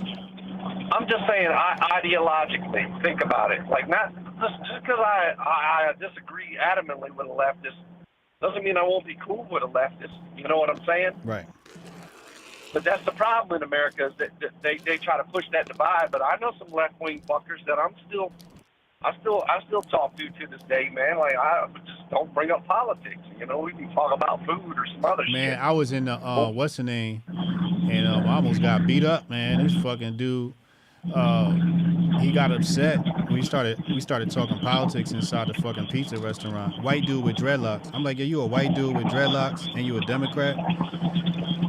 And then then we started like talking and shit, and then that nigga got real upset. He wanted to fight. He was like, "We can go outside if you want." I'm like, "All right, it's time to go." Should have ripped that dude's dreadlock out. Hey. Well, you look at it though. Listen, I'm just. I was sitting here today listening, right, and I'm thinking to myself, like, all Harvard does is put out radical left black folks, man. They bring them in. They indoctrinate them, and I'm thinking, go down the line, man. The whole critical race theory comes from, what's his name, Bell, right? Yeah. Where did Bell go to school at? Harvard. Obama, Harvard. Ketanji Brown Jackson, Harvard. Joy Reid, Harvard. Think about it. I mean, they're not putting out. There's no Ben Shapiro type black person. Like, he went to Harvard, but I mean, think about it, man. Like they're gonna, like, Google it. That chick that was in I was watching some hearings the other day, driving down the street with old Riley Gaines talking about women and men's sports. You know what I'm saying? And there was some sister up there, straight out of Yale, talking about there's no man on the planet that could beat Venus and Serena. So I mean, come on. There's no man on the planet that could what? Oh, dude, this black chick in front of Congress the other day said that there's no man on the planet that could beat Venus or Serena Williams in tennis. Trying to use that as an example. Is that? Oh, that's what Serena was replying to. Yeah. Where yeah, Riley Gaines said, Riley Gaines, she's a grifter too, but she was up there. She's like, actually, they both got beat by the 204th ranked man in the world when he played him on a match. Yeah. But you know what I'm saying? And remember the old googly-eyed crazy bitch from Berkeley that was up there arguing with Josh Hawley? Yeah. So it's like, I don't understand, like, from when I grew up at, man, like, I mean, I just don't understand why you'd even want to go to any of them, like you said, them institutions built on dope and oppressive behaviors, man. Yeah. All Ivy League bullshit, man. They think I'm superior to thou ass motherfuckers, man. Fuck them people, man. You know what I mean? Fuck them people, man. I hear you. I don't think they're putting out any. I don't think they're indoctrination centers, man. And my thing is this, man. If I'm walking down the street and I see something that says black people only, I'm not gonna bitch and moan and stomp my feet until I go in. Oh, well, why can't I go in there? Why can't I go in there? Right. Because I mean, it's like you said, capitalism's gonna solve it all. And you're telling me there ain't no butt pirate bandit that can make websites for the trannies, man. Silicon Valley, California. That you have to take these fucking people to federal fucking court and try to sue them into. I mean, that's communism in its purest form, man. You know what I'm saying? It's just evil in its purest form. Like, all you got to do is go up the street, man. I'm pretty sure there's a booty bandit out there in San Francisco doing the same damn thing, man.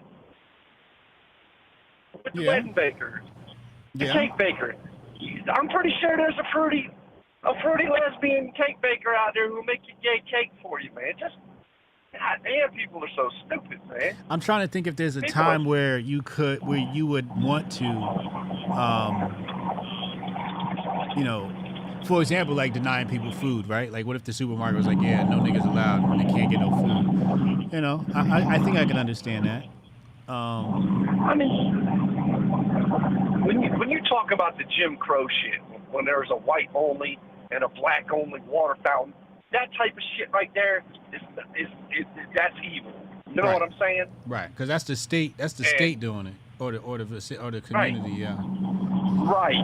The municipality. But in 2023, if you slap a no blacks allowed or no whites allowed on the side of your business ain't gonna last long, man.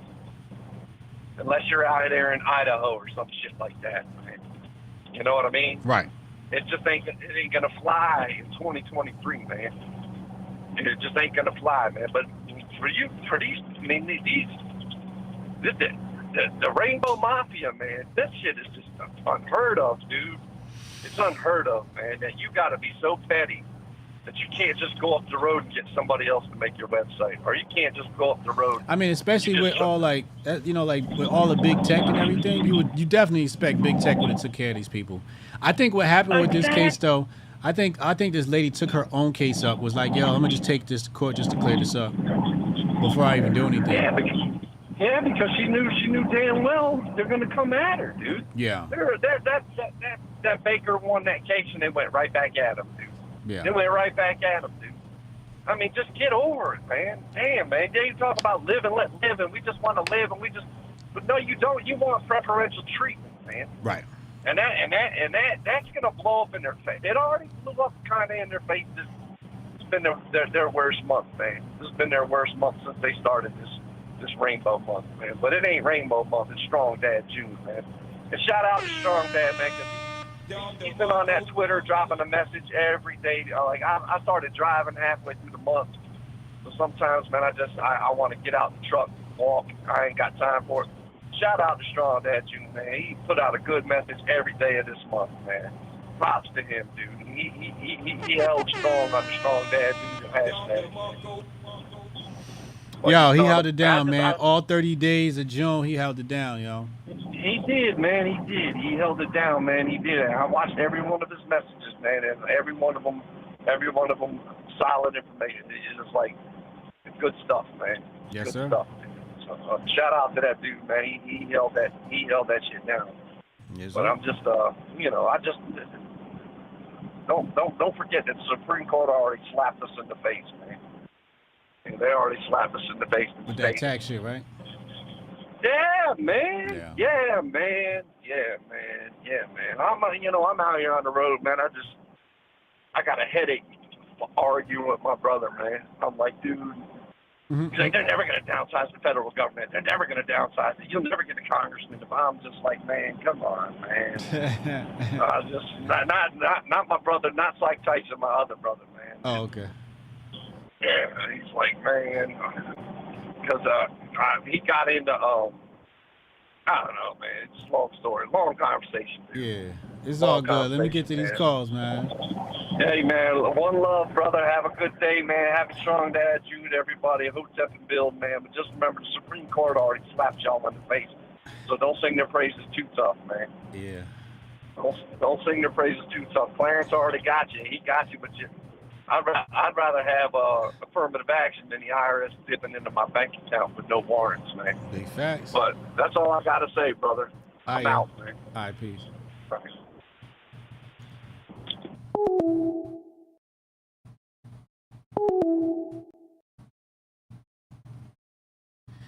ESPN. So ESPN sacked Jalen Rose. What does that even mean? Call from Xavier. Xavier, you on the line with Hotep Jesus. What up, man? Hey. Talking about the court case with that they ruled in the First Amendment. Yeah. You talk about the free market. Yeah. But that can't account for everything. That many times the free market can breed corruption and discrimination against its consumers. So who's gonna make the free market accountable? You don't. So, right. That's why we need a law.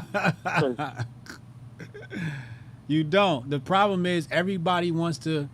You see, once you enter the arena of moral judgment, what you do is you now have to appoint a judge. Now, who gets to be the judge? And what is that line of moral judgment? You see, in the free market, you're right. It's gonna breed the worst of society. It's also going to breed the best.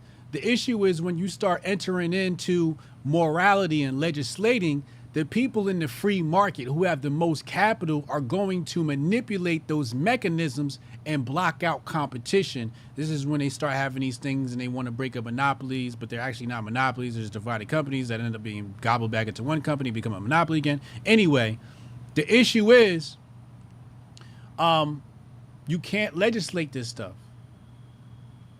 You got to get out the way. You got to let things be. And the issue is state level, municipality level. When we look at things like Jim Crow, people were being denied access to basic human rights. This is a fucking, website and shit like that. Like if somebody said they don't do websites for black people, I'd be like, no doubt, you ain't gonna get my hair right anyway. You know what I'm saying? I would want to go to somebody who could do that. So you right. It's going to breed corruption, but you don't want to give corruption a place to plant its seed, and that's with the fucking government. Right. Both systems have their pros and cons. You're saying, okay, the free market would better regulate these types of problems. I just want to give one example. Look at YouTube. They shadow ban conservatives. They ban conservative channels much more than liberal channels. That's not being, the free market is kind of failing there. How's the free market failing when we on Rumble? We on Rumble right now. I just got $1,500 on Rumble last night from the CEO. That's the free market. Wow. Yeah. These big tech companies. But I'm on Rumble now. Well, Rumble. Yeah. How's YouTube treating you? Like How's trash. YouTube treating you? Like trash. Yeah. YouTube can come out racist. Just I think the whole court case. But think about. But think of. Let's back up. Let's back up to what you were saying, right? Because let's put this on like a race situation. How Jim Crow used to be and all that shit, right? Okay. Yeah. Who does YouTube protect? Black people, don't they? At least that's what they purport. But it's a certain type of black person. And that's what's not going to be put on paper. It doesn't say, hey, we must protect all liberal-minded black people. It doesn't say, hey, we're going to protect all black people except conservative black people. Right? It doesn't delineate like that. It just says black people, and then behind the scenes, they discriminate, and they say, Hotep Jesus, we got to ban his content. We got to suppress his content. We got to demonetize his content. You know how long it's been for me to monetize my content? Like, I barely get my content monetized, like, at all. On YouTube. Now, is that a race thing? No, it's an ideology thing. But that's the capitalist system of corruption you were talking about. And that capitalist system of corruption, right, is the same one on the side of your argument that what about race? What about Jim Crow? They're on your side on that argument. Yeah. Yeah. Which one takes away human corruption the most efficiently? Which one makes it work out for most people? What are our options? We're gonna lay out. So let's just be clear. We're gonna have systems, right, that make things the most fair. What are our options? It seems to be a Cold War in the shadows. No, I didn't say how do we get there. I didn't say how do we get there. I said what are our options? After the Cold War is over, what is that system? Communism? Right. No, socialism? Capitalism? Right. Buddhism? Those. What are we doing? What are we doing? What's your choice? Whatever works the best, I think will win out in the end. And so the capitalist system breeds large companies that destroy the small guy. So nobody's equalizing them, and so I don't think any system is perfect because humans by definition are not perfect. But like all this inflation problem, the companies are still profiting. They're destroying the lower class. I think the government can help fix that and equalize that through, some leftist policies.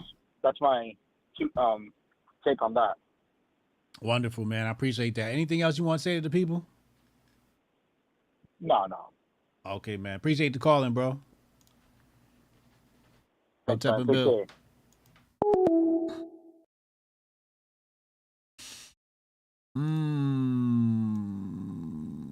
202-596-5631. 202-596-5631.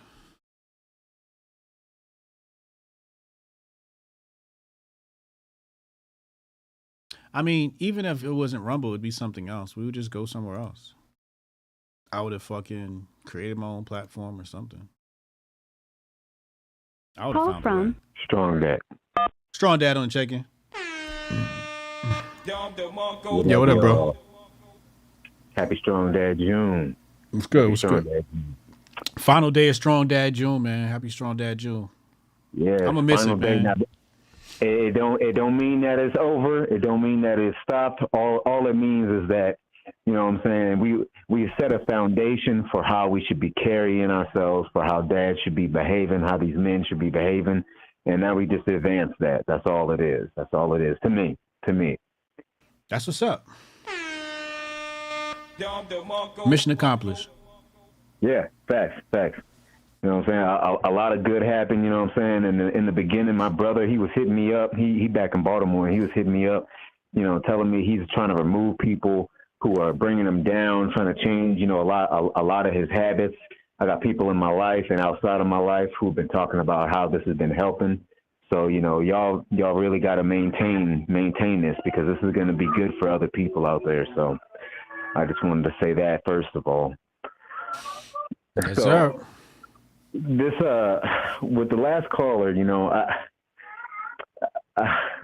this is the thing. This is the thing, y'all who don't understand things like this gotta grasp, is that whenever they try to put the battery in the back of everybody for a singular group, and then they ask for that group to be protected, or they ask for laws to be changed fitting them, all it does is it gives them the back door to everybody. You know what I'm saying? My wife and I were having this conversation about the baker, and how, she was like, I mean, I understand that, but, it's not right that they can just say that they can deny someone based off of, their orientation. And what's to stop them from doing that to black people? And I was like, well, first of all, the same thing that you're saying. If they don't want to serve me, I don't want to be served by them. You know what I'm saying? I don't want my food being made by somebody who's probably gonna spit in my shit anyway. So, if they're like, we don't like niggas, but we gotta serve niggas, I don't want to eat there. You know what I mean? That I don't want them to have my money, and not only that, but that just gives me the avenue to invest my dollars in in a company that's worth it, right? In a company that's actually doing something. But not only that, it's like, these people are, private business should be protected. We're not corporations, you know what I'm saying? We're not fucking Starbucks or some shit like that. So, we don't have our hands and money in all these interests. And so we have to protect ourselves the most we can, the best we can. And the easiest way to protect yourself is to keep the government from putting their fingers in your pockets any further than they're already there. Right. So I just feel like, sometimes people, they try to pull on people's heartstrings so that they can sneak something in. It's a Trojan horse. They out here in Colorado, they were like, well, now they're gonna discriminate against black people and stuff like that. But it's like, quit bitching, man. Life is not gonna be fair. You know what I mean? Like, I don't know. I always find these decisions, really easy to understand, and for me, they're decisions that are easy to make. You know what I mean? If I don't want to make a cake for a gay couple, I'm not gonna make a cake for them, and you shouldn't have the right to tell me to. You know what I'm saying? We already have to pay taxes in this country. We already have to do all of these things that we don't want to do. Why should we now be forced to, change our daily practices in this manner for people who, in the end, shame us or make us out to be something, right? They want everybody to be left, and if you're not left, you're a Nazi. But at the same time, I'm supposed to cook for you as a Nazi. Like, that don't make no sense to me. So yeah, let me ask you a question. Let's get right down to the nitty gritty. Did you watch Hotep's Been Told You last night? I watched Hotep's Been Told You last night. Did you see Uncle Hotep and his take on black culture throughout the episode? I saw his take. I saw his take, and I understand it a little bit. So, with that being said, hold on now. I'm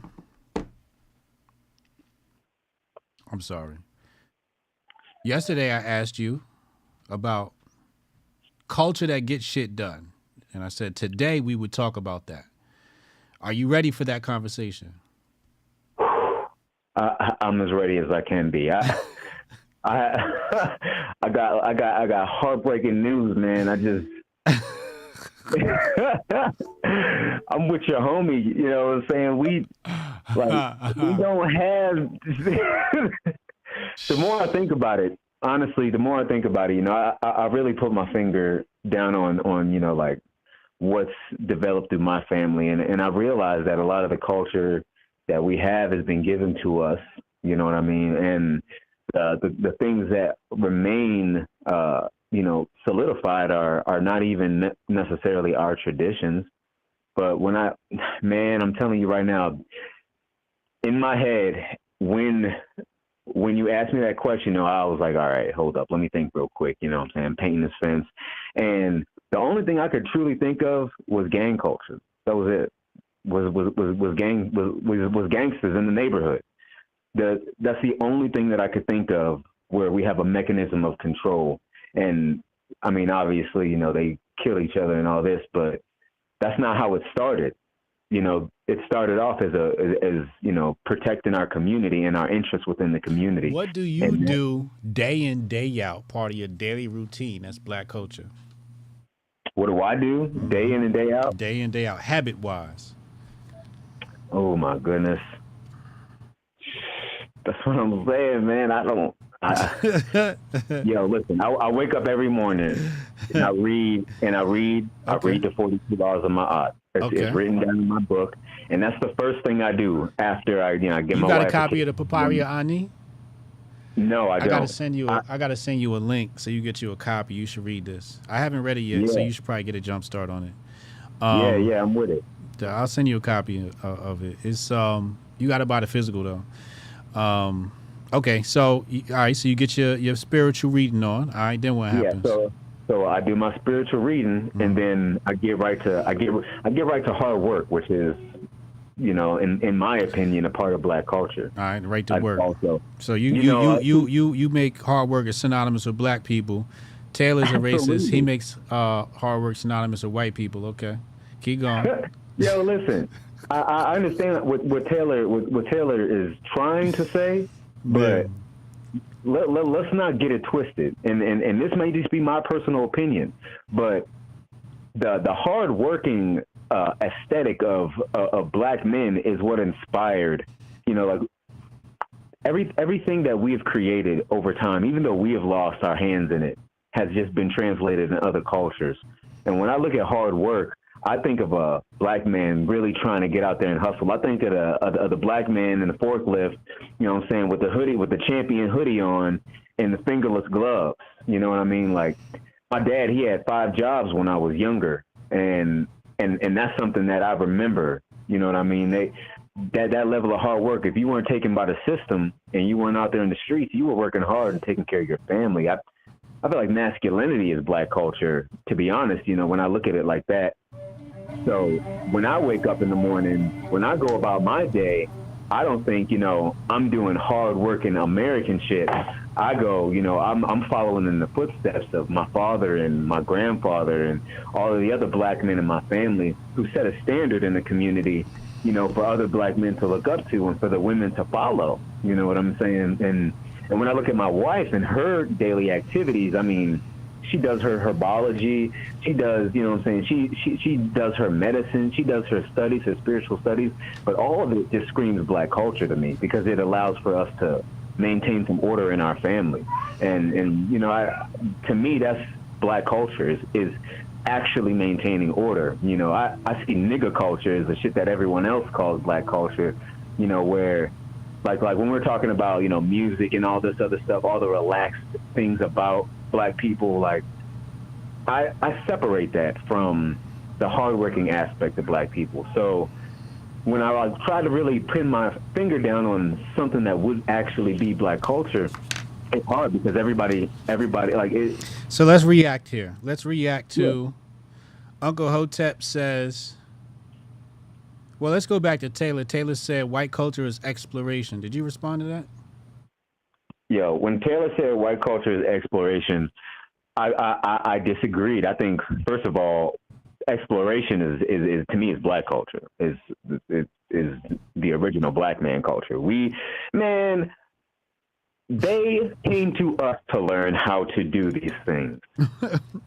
They came to us to learn how to do these things, to our ancestors. They came to our ancestors and learned how to do these things, how to explore the world, how to dress, how to build, architecture. All of these things were influenced primarily by the Black man. So all of that stuff is Black culture. Even the Protestant, behavior, the Christian behavior, what he was talking about, all them things, they wouldn't have had that if it wasn't for Black men. They wouldn't have had that. It was, listen, aside from the culture of Valhalla, them niggas didn't have what we had until they encountered us. And that's why they saw it so valuable worth stealing. So I had to disagree on that. This a real Hotep brother. All right. Let's go to Uncle Hotep.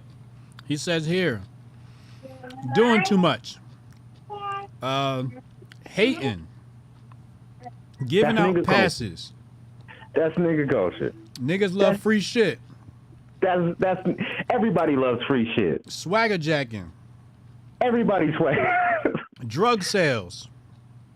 Come on now. Who was the original dope dealer? The white man. The government. That's you know what I'm saying. That they the original. The motherfuckers at Yale. Swagger jacking is you know what, the white man is the original swagger jacker. Oh man, come on now. All we do is copy we don't see. Here's the is actually taking something that's of benefit, value, or can get you somewhere, and whatever we had and lost was swagger jack and used for the. Come on now, like. I get what Uncle Hotep is saying. I get what he's trying to say. But to me, I've always said that there's brothers and there's niggas. Just like that Chris Rock thing. There's brothers and there's niggas. And, you know, I have my niggas, but then there's also niggas. You know what I'm saying? Mm-hmm. And I see that whenever I hear like hating and all that stuff. That's just influenced by having nothing to do. You know what I'm saying? That's hood culture. That's hood culture. Mm-hmm. That's not black culture. That's hood culture to me. You know what I mean? Okay. Even when the Hebrew Israelites was marching down the streets in Chicago trying to stop violence, that to me was black culture. Even though they don't like to be called black and they, you know what I'm saying, they from the 100,000 tribes or whatever the fuck, that's black culture to me. You know what I'm saying? That type of behavior and mentality. All right. That's black culture. Order. I appreciate that. We get the Goldstein, man. Good answers, yo. All right. Have a good weekend, man. Hey, man, you too. Strong dad on the check-in. Motherfucking strong dad on the check-in. Strong words. Strong words from strong dad. He went full black supremacist. He went full black nationalist. Oh, man. Oh, this a real Hotep brother. Man, he took it there. He said the white man's the original swagger jacker. Oh, my Lord. Let's go to Goldstein. Call from Goldstein. Goldstein on the check-in. Yo, what up, man? What's happening? What's good, bro? Hey, I need some help understanding some shit, because I'm not the brightest motherfucker when it comes to jargon and all that other shit. So this Supreme Court decision is basically just like simplified, is basically you don't have to sell the motherfuckers that you don't fuck with, right? You don't have to do business with them. You don't have to do none of that, right? Specifically in this case, really, I think when I look at the conclusion, it's basically saying, or the verdict, whatever decision, it's basically saying it's none of our business. Right. They're not saying like, you know, what's right or wrong or you know, this way or that. They're just saying like, yo, this ain't got nothing to do with it, so we're gonna have to just we got it. Yeah, it's between y'all. You know what I'm saying? Like, well, they're not saying it's between y'all because they're just basically saying the state you can't infringe upon this person's First Amendment rights. We are going to protect this person's First Amendment rights, and we feel as though this in this case, this falls in that realm with this individual or this entity, 302 creative or whatever. Yeah. Right. All right. So while I agree with that, here's what I'm gonna be keeping my eye on, because you know me. Okay. It's one of them things where, okay, does this same court ruling it applies to the everyman, to the small business owner, does it also apply to a corporation, or do corporations fall under certain guidelines and rules and shit? Well, really good question. You probably have to ask somebody legal about that. What I'm thinking is, because this is a situation where the corporation is run by the individual who's going to be actually carrying out the work. Right. That's what is being included in the argument. So they're treating it like, I guess, like a sole proprietorship. Okay. Because this is what my fear is. My fear is we already know corporations don't like correct thinking people. And I got to quit saying right thinking people, because when I say that, motherfuckers automatically assume I'm talking about the right wing. Yeah. No, I'm talking about people who think correctly. Okay. So correct thinking people, corporations don't already fuck with. They don't like fucking with us. They don't want to fuck with us. They do some whole other shit. For what reason? Who knows? But I just know they do it. The thing with this Supreme Court decision that I kind of fucking see could be a Trojan horse is that if corporations can now legally discriminate too, based on this decision, you seen during COVID how easy it was for them to drive out small business. Okay? Yeah. Pandemic happens, small businesses collapsing all over the place. Yeah. Mom and pop shops got replaced by Walmart. They could stay open 24/7. These other shops were forced to close. Right. Right? So now if they ever step that up, because they've already ran the test out there with COVID, if they ever decide here's where it went wrong, here's where it went right, let's consolidate some shit and make this go really, really, really in our favor, right-thinking people ain't got shit coming. Because now the corporations can legally say, get the fuck out of my store. You see what I'm saying? Mm-hmm. And they'll be the only ones there. They'll be the only option that we have. Right. And that could be disastrous. And that's Sure. why I'm like, oh, what's up with this Supreme Court decision? Like, I really want to pay attention to this shit as the days go by. Yeah. Because it seems shiesty to me. I don't trust any of these institutions anymore to have the people's best interest at heart. Mm-hmm. So even when it seems like they might have a certain segment of the population in their mind when they're thinking about doing the right thing, quote unquote, it always seems to turn on everybody. And then that only can happen so much before you start to ask yourself, is you niggas doing this shit on purpose or what? All right? Clarence Thomas, all the way to Sotomayor. I don't trust none of them niggas. Motherfucking all the people in Congress, all these motherfuckers in the Senate, the presidency, his cabinet. None of them are to be trusted. They are all suspect until you prove your worth for that position. And I will say Clarence Thomas has done some things correct, right? And I don't know if he even really, I don't know. But I just know that this seems like, in light of what we saw during COVID, how they were smashing on small businesses, do we necessarily want to fucking pursue this line?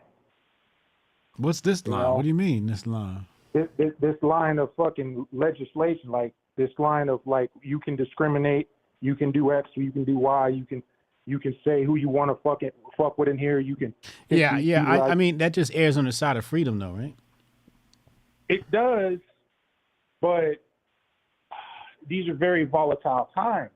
Like, shit is not normal, and so. So I mean, it's a double-edged sword, right? Like, so you never expect nothing to come out perfect. But if you feel like, I mean, is there any service you would deny trans people? Any service? Yeah, I'm a portrait artist. It was funny that you brought that up. I'm a portrait artist. I'm not doing nothing explicit, but that doesn't apply to. Are you doing trans people? You do a trans bitch? What I do? No. No, 'cause I'm bigoted. I'm a bigot, bro. So how would you feel? How would you feel if the state made you do it? If the state made me do it, I mean, I would feel violated. I'm not gonna lie. Yeah. I wouldn't do it. Yeah. And I would just settle for the consequences of not doing it. Yeah. You know? But I mean, if the state conversely made it to where I had to go to one of them motherfuckers, not knowing, that they're bigots too, and say, yo, I need this service, and they say, get your black ass up out of here, I'm cool with just doing that. I'm cool with just doing that, and I'm not gonna be one of these crying ass motherfuckers trying to make you do some shit. But I don't like the fact that you're able to have an environment whereby which your weird ass can now make a lane for your own economy. So there's that. Yeah, but you still got to pay the consequences of the free market. I know. Yeah, I just don't know, bro. I just don't know. I think that's a good place to be. I don't know. It's a good place to be. You know, you really, because you don't want to be on either side, right? You don't want to say, hey, this is good. You don't want to say, hey, this is bad, because that'll make you relax. That'll make you take your eye off the motherfuckers. We need to keep our eye on these motherfuckers. Right. Yeah. Like 10 years ago, this would have been just a no-brainer to me. Hell yeah, Supreme Court. But after seeing what they were able to do to small businesses in the name of emergency, and then you make this type of law that looks like it's holding up small business, but who else is it holding up is my question. So I'd like to know definitively if these protections are afforded to corporations as well. Because if that's the case, man, there's a very good likelihood we're fucked based on this law. Because then they could be like, okay, well, no, you posted this. Especially once everything starts going electronic, CBDCs and all this other shit. It gives them a very firm foundation on which to stand to put a foot right in your ass. And it's just one of them things. It's like, God damn. Yeah. Are we fucking ourselves in the long run? Are we really thinking this through? Mm-hmm. But I do want to touch on the light-skinned women. You like dark-skinned bitches, don't you? No, I like bitches that lay down. I don't have a preference. Just lay up. Like, if you're dark and you want to lay down, cool. Now, listen, that's the old me. I am currently married, so I no longer get down. But old me, yeah, I don't give a shit. Pussy's pussy. But it's one of them things where it's like, I have often paid attention to light-skinned women. And what I do know is you got to find the right one, because they have a propensity to be severely motherfucking bipolar, because they got two polarities pulling at them just genetically. You can imagine what that's doing to the mind.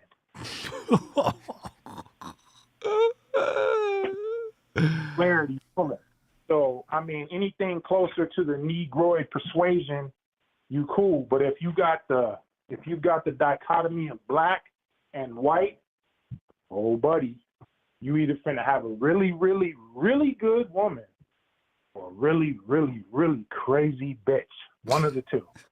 There's no middle ground. You either gonna be a really, really good woman or a crazy bitch? Yes. Wow. The white black woman. Like white look at black Elite. woman. Yeah. Like I said, any closer up the scale towards Negro, your chances of just having a normal bitch is good. Right? But anything. So the darker the berry, the sweeter the juice. No.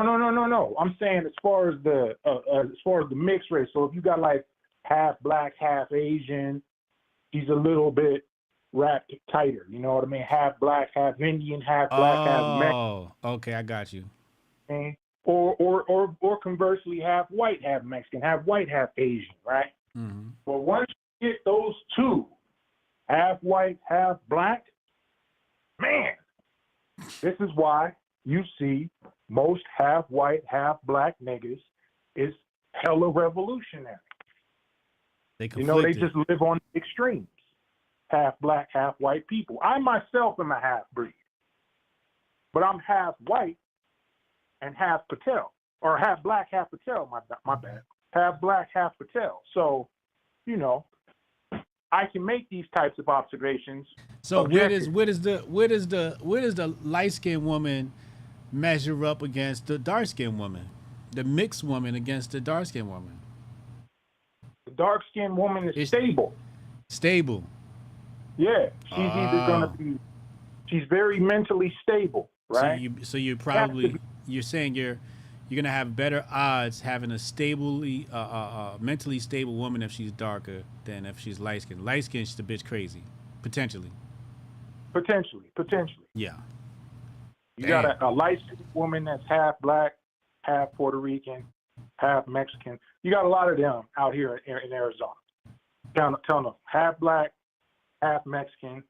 Because niggas love Mexicans out here, and they making these little half-breed babies, and they're just running around, looking good as motherfuckers. But you know, you deal with one of them, and you know what you finna get. Now you deal with a half black, half white woman.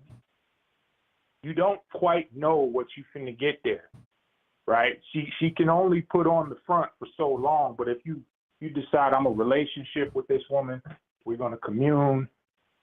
Then you're in for either a woman who's just ride or die for you, and will kill up shit and all kinds of other shit, which holds its own level of pathology, but it's probably the most beneficial one.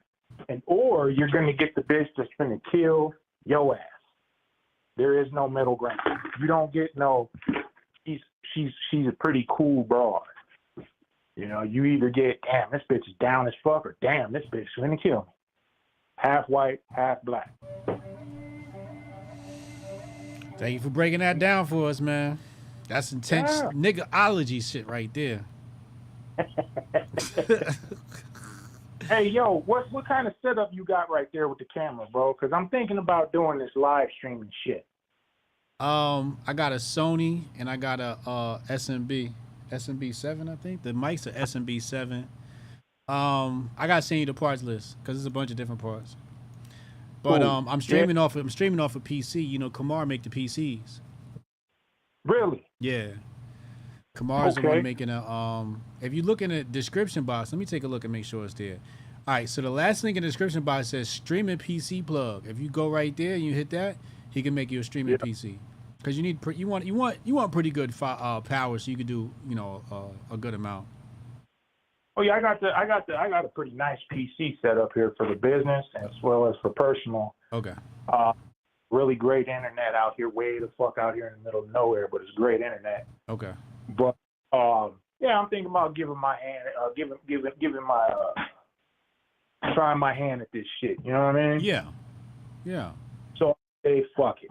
I Yeah. figure I'll reach for one of the best streamers out and see what the fuck they doing. And how it works. You make it work. I'm making it work. Shannon making it work. Where the fuck Hotep with it, man? I was just thinking that shit today. I was like, where the fuck Mike at, you know? I ain't just seen earlier this today. I ain't seen him like at least a week. Yeah. I seen him tweeting shit last week. No, he alright. He just has like he works, so he has moments where like he's doing overtime and shit like that. So he's probably good, but today I thought of like, damn, where you at? All right, bro. I'm gonna let you get back to your show though. All right, yo, appreciate you, man. Hotep and Bill. Hotep and Bill.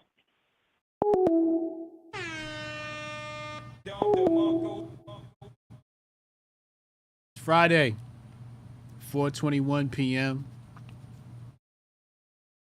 Hotep Jesus. I got more work to do. I'm gonna knock it out after this. Take a master focus and power through. Matter of fact, that's what I need. Let me take my master focus now. Power through. Need a little something, a little pick me up. Little pick me up. You know what I'm saying?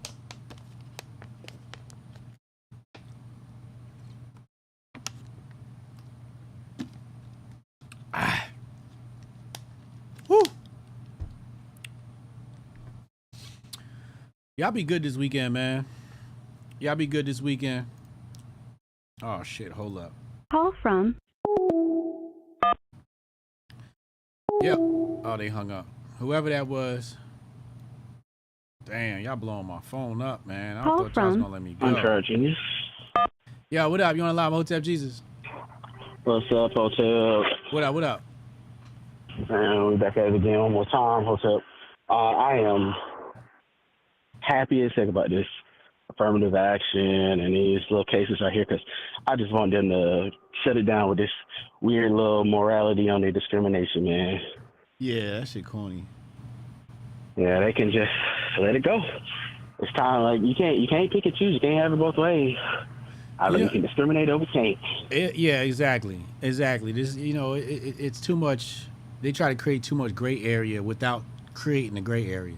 Yeah, it's discrimination for the greater good, but we can't have that. We just got to let it go. Even in the decision, they said, look, if you want to get rid of it, you just got to let it go.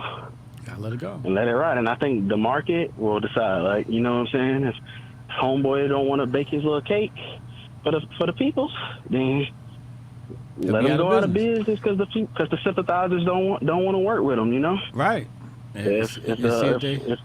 See if he got enough straight business that'll pop up. Exactly. I think it's a great grift for whoever started this, because all the conservatives gonna run over there for web design. Exactly. So they just don't understand that, they're indulging in a secret sort of racism, that what's they call it? Covert racism, bigotry, low expectations. I think is what they call it. Yeah. They love to indulge in that. We're not good enough. We're never good enough to do things on our own. We need their help. The white liberal, we need their help. Apparently. And that's not true at all. So, big facts, man. Appreciate you, man. Yeah, so I think we need to now that it's done, we need to move past this and make our way, to that black renaissance, because it's time to put our game faces on, show them the truth. It's way past time, man.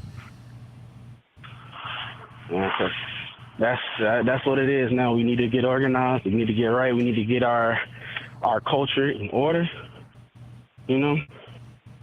I love what Sean Dad talking. He got that real Hotep in him. Yeah, he do. But man, our people don't believe what he's saying. You don't think so? Nah, our people aren't on the same wavelength he on. Oh, I wish, Where you at? Where am I at? You talking about these people? What location are these people at? They're in the shadow realm.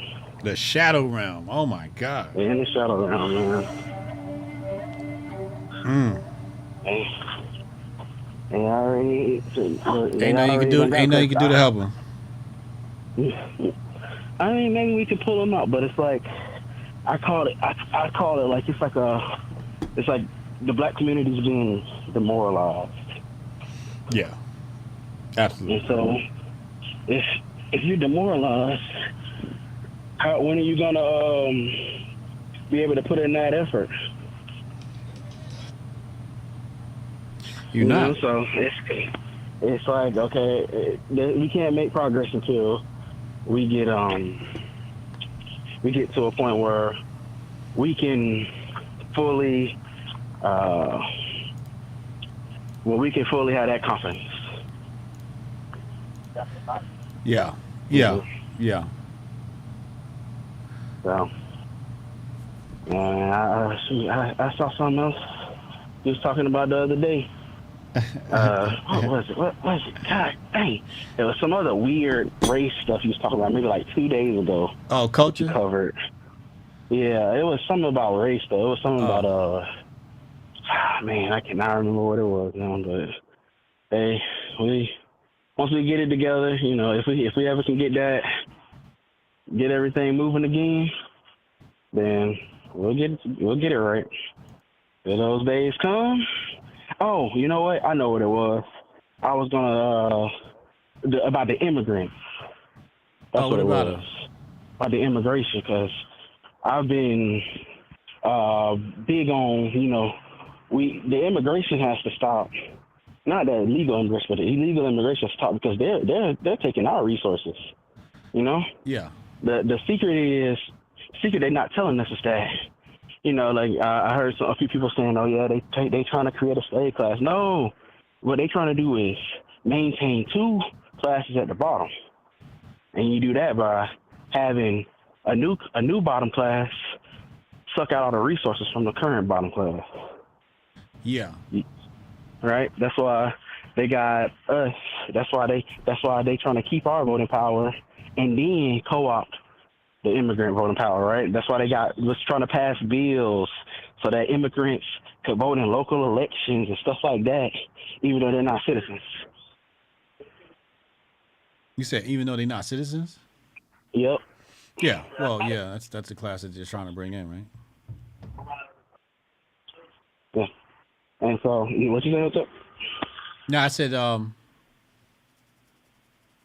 actually, I forget. I don't remember. It slipped my mind. Yeah. So if but the thing is the black wealth and black power is lowering at a quick rate, right? There's this guy I like to watch, name's TD Hip Hop Media. Yeah.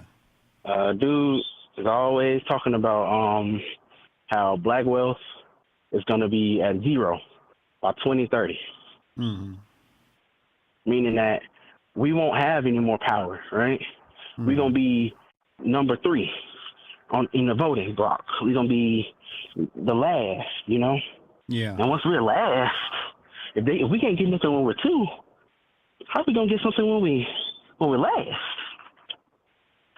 I mean, you got to hit the bottom before you hit the top. That is a very optimistic view. I like that. I mean, history's a rerun. I've studied enough of history where none of this shit even matters to me anymore. You know, people are like, Hotep, you don't tweet no more. I'm like, I know too much. I've educated myself to the point where I don't even have an opinion on shit until I cover the Grift Report. You can't give it away. You can't give it all away. No. I understand that. Yeah. Let me get to these next callers, man. Yeah, thanks for having me on Hotep and Bill. Hotep and Bill. Yeah, I look at shit on the timeline and I'm just like, is this going in the grift bag or not? I don't even have emotions towards this shit no more. Most of it, like the majority of it, I don't have no emotions towards. I was like, whatever. It's fucking life playing itself out, and the only thing I can do is position myself properly. So I just continue to keep myself in the right vibe.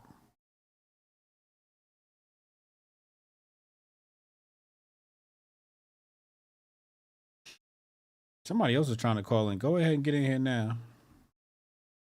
There you go. Call from. It's your favorite Guinea. Let's do it, Hotep.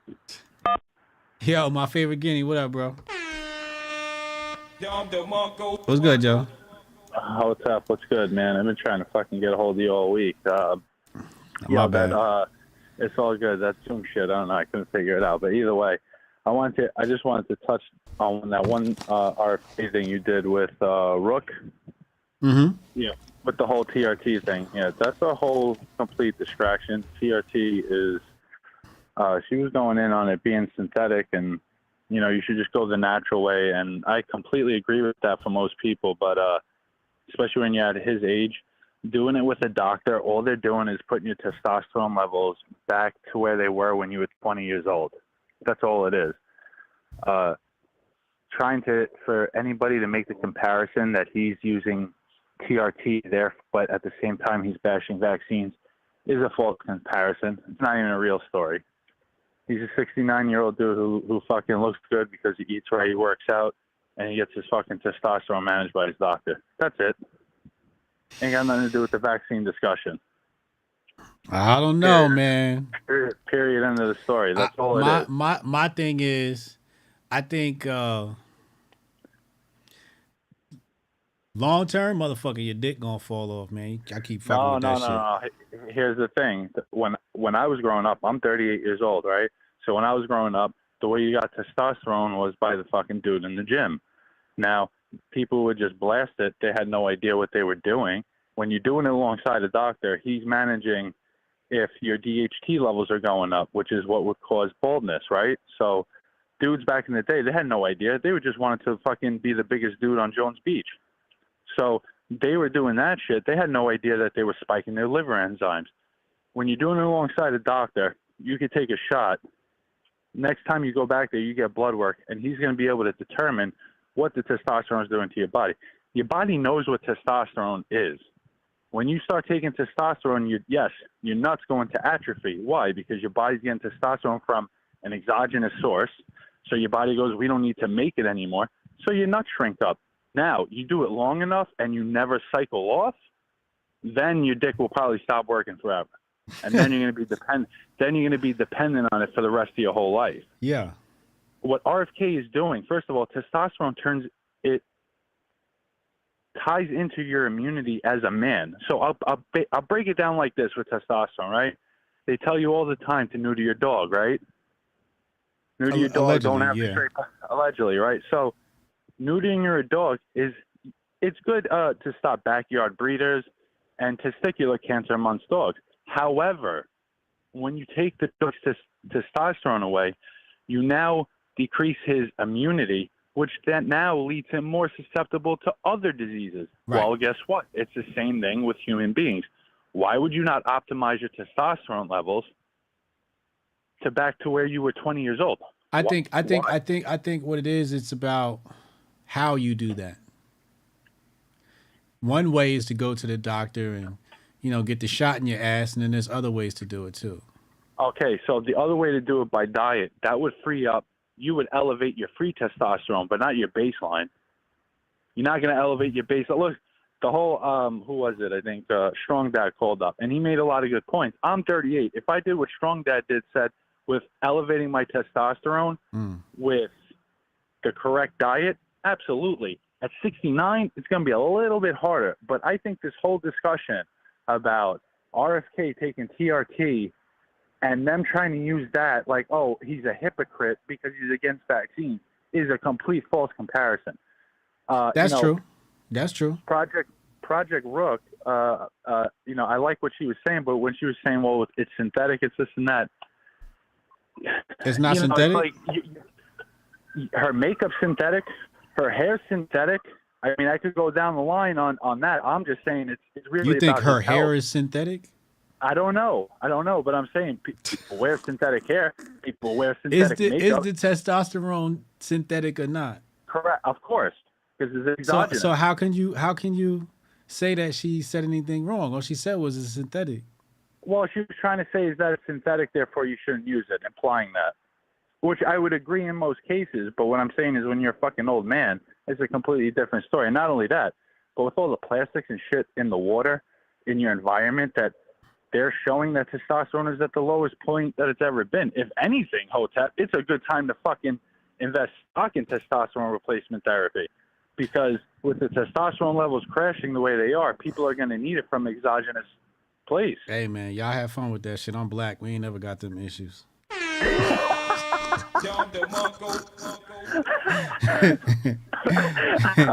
So you can knock yourself out, man.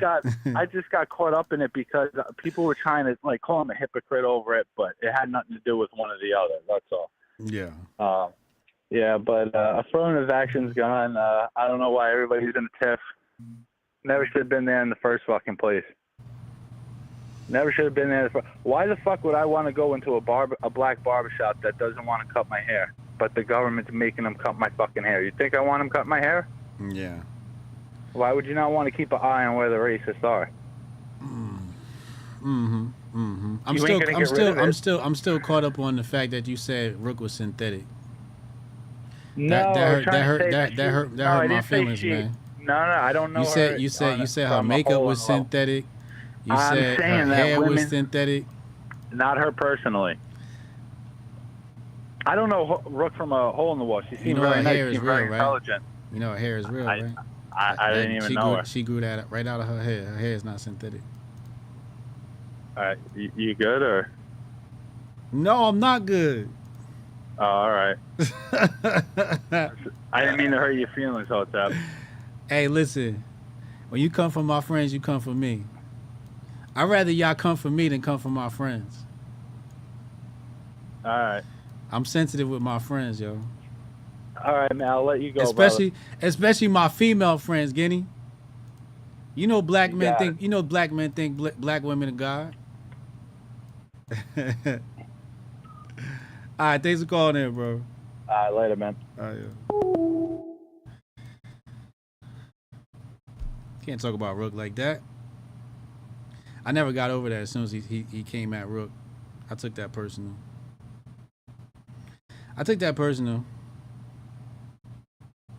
I'm sorry, y'all.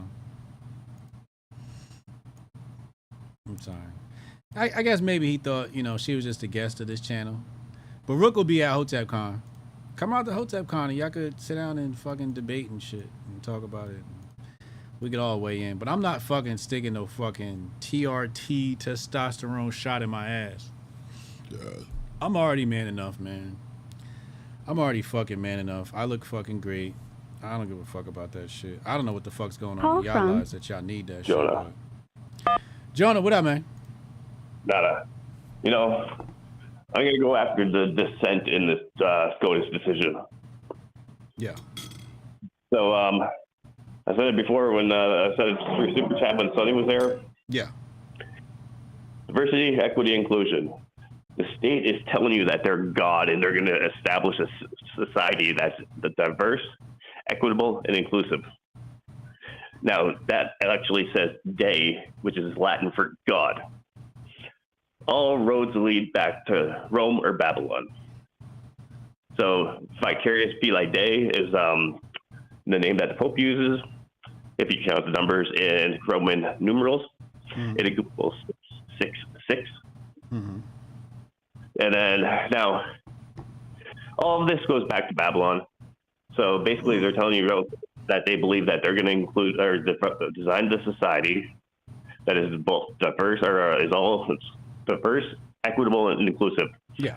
And it's again too it goes back to the 13 families or whatever. All the same people that were in charge back in Babylon, all the same people that were in charge in Tehran back when it was an empire. All the people who were in charge back in the Roman Empire.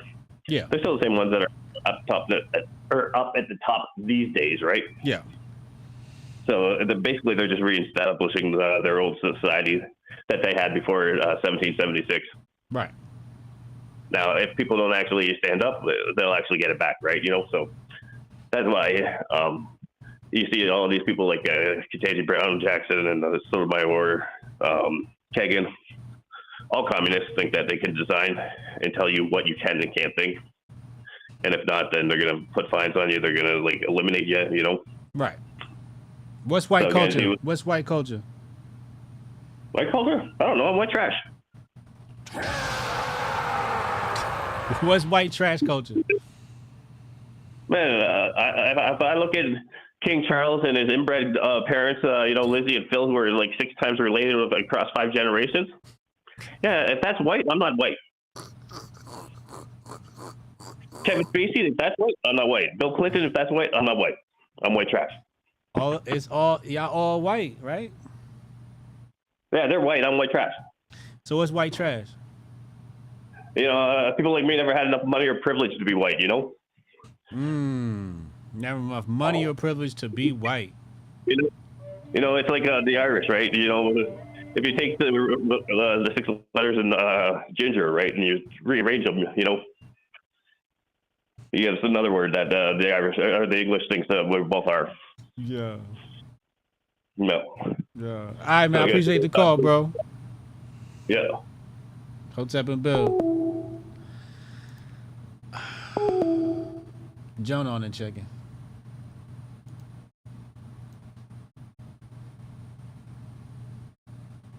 Who is that? Wait. All right, 216, you the last caller. 216, you the last caller.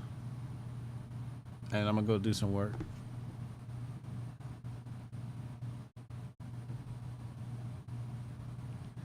Till 216. All right, we wait for 216 to get in here. Take that last call, and we get out of here. 925, you're not 216. 216, you about to lose your spot to 925, man. There's 216. Call from. Sorry. Sorry, what up, bro? What up? What's good, Joe? Finally got in. Got in? Pause. I was like a hot topic this week, man. A lot of hot topics this week. I was loving that McCullough interview too. He called Hotep out. Oh yeah, McCullough killed Hotep, and you know, in quick shit. fashion too. Yeah. Yeah. But y'all was talking about, how later on y'all was talking about that culture shit. Yeah. What's culture? I wanted to chime in on it a little bit. All right, tell me. For me, I'm a real literal person. Like, who? My mom always told me this since I was a kid. I'm a real literal person. Literal, okay. So when it come to like white and black, I'm like, well, you ghosting, right? That's a political thing, for real. I'm always explaining this to people. I was explaining this to some of my homies yesterday. Like, that concept comes from the white supremacists. Mm. It wasn't really, white and black people. Like, it was all culture and ethnicity and where you was from. Mm. That's why the white people today will still be like, I'm this or I'm that. I'm Italian, I'm German or whatever. But before any of the white supremacists, that was the norm. Like, nobody was walking around like, oh, we white. That wasn't the thing. Now, black people might have been calling themselves black, or we might have been describing each other. White people was describing Egyptians like that, right? Black skin, woolly hair and shit, right? So we was using them as descriptions, but we wasn't really using them for nothing else but that. That other stuff didn't come later till they started talking about the whole great white race stuff. And then that's when that whole concept of white and black popped up to begin with. Before that, it was just they look different. They from this place.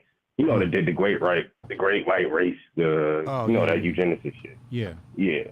Like the late 1800s, right. Early 1900s shit. That's when that shit really popped up. So that's when you talk about white and black, like a lot of white people really don't identify as white. And a lot of black people only identify as black because we identified, together in defense of that, like in response to that shit. Mm. That's why you see, like, a lot of times nowadays, we refer to ourselves as black before we say, like, African or African American. Because a lot of times we know, like, the struggle was across, Africa to America. And the struggle was brought to America from Africa, for real. But that whole ideology lumped us all together.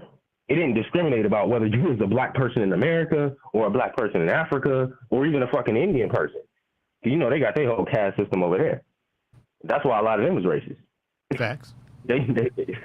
So, like, when we looking at this shit, when I think about the culture, I'm thinking about the ethnicity. Like, I don't see, like, race is ethnicity to me. So if we talking, like, white and black, you just talking about different types of white and black to me, right? Because we already know that white and black really is bullshit. Okay. So we talking about the different cultures. Well, yeah, they all kind of basically got their shit from Africa if you really believe we all came from there, right? Okay. Ain't really much of a debate. So when you talking about white and black cultures, well, you talking about the white and black cultures, depending on what they look like and where they're from. So we defining it the way that the supremacists defined it, which is a horrible way to define it, but go with that.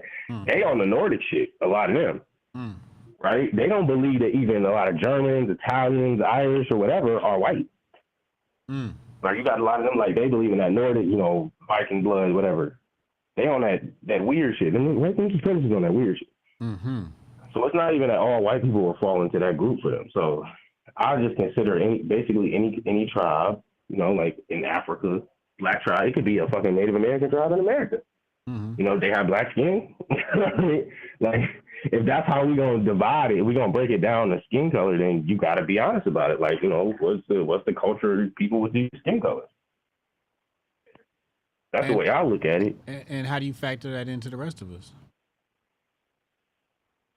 That's the thing. When you talking about white and black, it's all shady to begin with, right? Because I got Native American in me, right? So that's what I'm talking about. Like, you talking about what color was that? Was that red? So we got red there. Like, what's a red culture? No, but we don't have that conversation because we don't really take that shit serious, right? They were considered colored. That's why back in the day, right? It was white and colored. It wasn't white and black. It was colored. Right. So they was making a distinction between anybody that didn't look like them. Right. And then even if you did look like them, they created the one drop rule to still leave you out. So when we talk about, like, ghosting is right. When we talk about that black and white culture, it really ain't no such thing. So there's no such it's thing as all black human culture, but Yeah, it's just ethnicity. It's basically it's all What about Black basically. American culture? Black American culture, that's just American culture, really. If you're really looking at it. Now, the other thing, this is the thing. Like I do, like I work with There's a lot nothing of jazz, that Black people do hip-hop and unique shit. from the rest of us. No, that's not true. That's what I'm saying. We work with a lot of jazz and hip hop shit. I do that. I mean, And you outside of the if you look creative back, arts. That can't really be separated for real. And I'm gonna explain why. The reason that shit even came about was because of the slaves brought over from Africa. You would have never got half of the music culture you even have in America. And remember, the music culture it's distinct in America too. American cultures ain't really like the rest of the world. We got a bunch of subcultures. You know how they be talking about like American Chinese food ain't Chinese food? Yeah.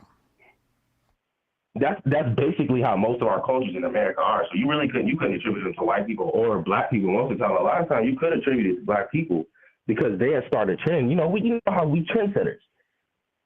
That's how culture starts. So after we remove music and arts and all of that shit, what's the culture left for Black Americans? Give me some examples. For Black Americans, Black culture for Black Americans, it really ain't much of a distinction. It's more of how close you are to your roots. There's nothing that they do unique from other groups? Not that you couldn't say white people do, but that's why if you leave out music and the arts, to be completely honest, when people refer to culture, a lot of the time, that's the stuff they're talking about because what you were talking about, like the right brain kind of stuff, the ideology and the way they think and things like that are put into that. And that's how it's preserved over time. That's why when we look back at ancient Egypt and stuff, no, we don't really have too much of the writing. But we got a whole lot of the art, the pottery, the buildings, the stuff they sculpted. And you get a lot just from that. Even the cave paintings and shit, you feel me? So that's why I don't really think you can separate that. I feel what you're talking about. But I also don't think that you can separate it. Because, they always talk about how, even Hollywood, with Hollywood doing with their art and stuff, it's a reason. Like you said, that's the culture, right? That is the culture. Really, that's the heart of the culture. Because before we were even really able to communicate with words, what were we able to communicate with? Why were they writing on the caves? Feel me? Why do those hieroglyphics exist? Yeah. Before we got there, we had to portray these ideas in some kind of way. Yeah. Now, but you got to break it down to really get to it. I mean, that's why shit like Rap Genius exists, right? Like a lot of people, like even white people, will be sitting there thinking that rappers ain't saying shit. Yeah. And then you actually listen to it, it's like you got some brothers that really be thinking, and they be inspiring white people to go start rapping because they be like, damn man, these rappers really be talking. But that's my thing. Every time we talk about culture with Black people, it always comes back to rap. Well, see, rap is old too. That's the other thing. That's the thing. We can't never we talk about hip hop, not rap. Can we have a conversation about culture without mentioning the word hip hop or rap? Well, you did ask me about Black Americans, right? So that's also a uniquely American thing. You was talking about unique. So if we really consider in the culture that America is, it didn't kind of come from America. They was going over that before. It's really like. You got more than just the English too. I mean, you got the English, the British, and if you tell them one of them that they can we have a conversation about Black American culture without mentioning white people?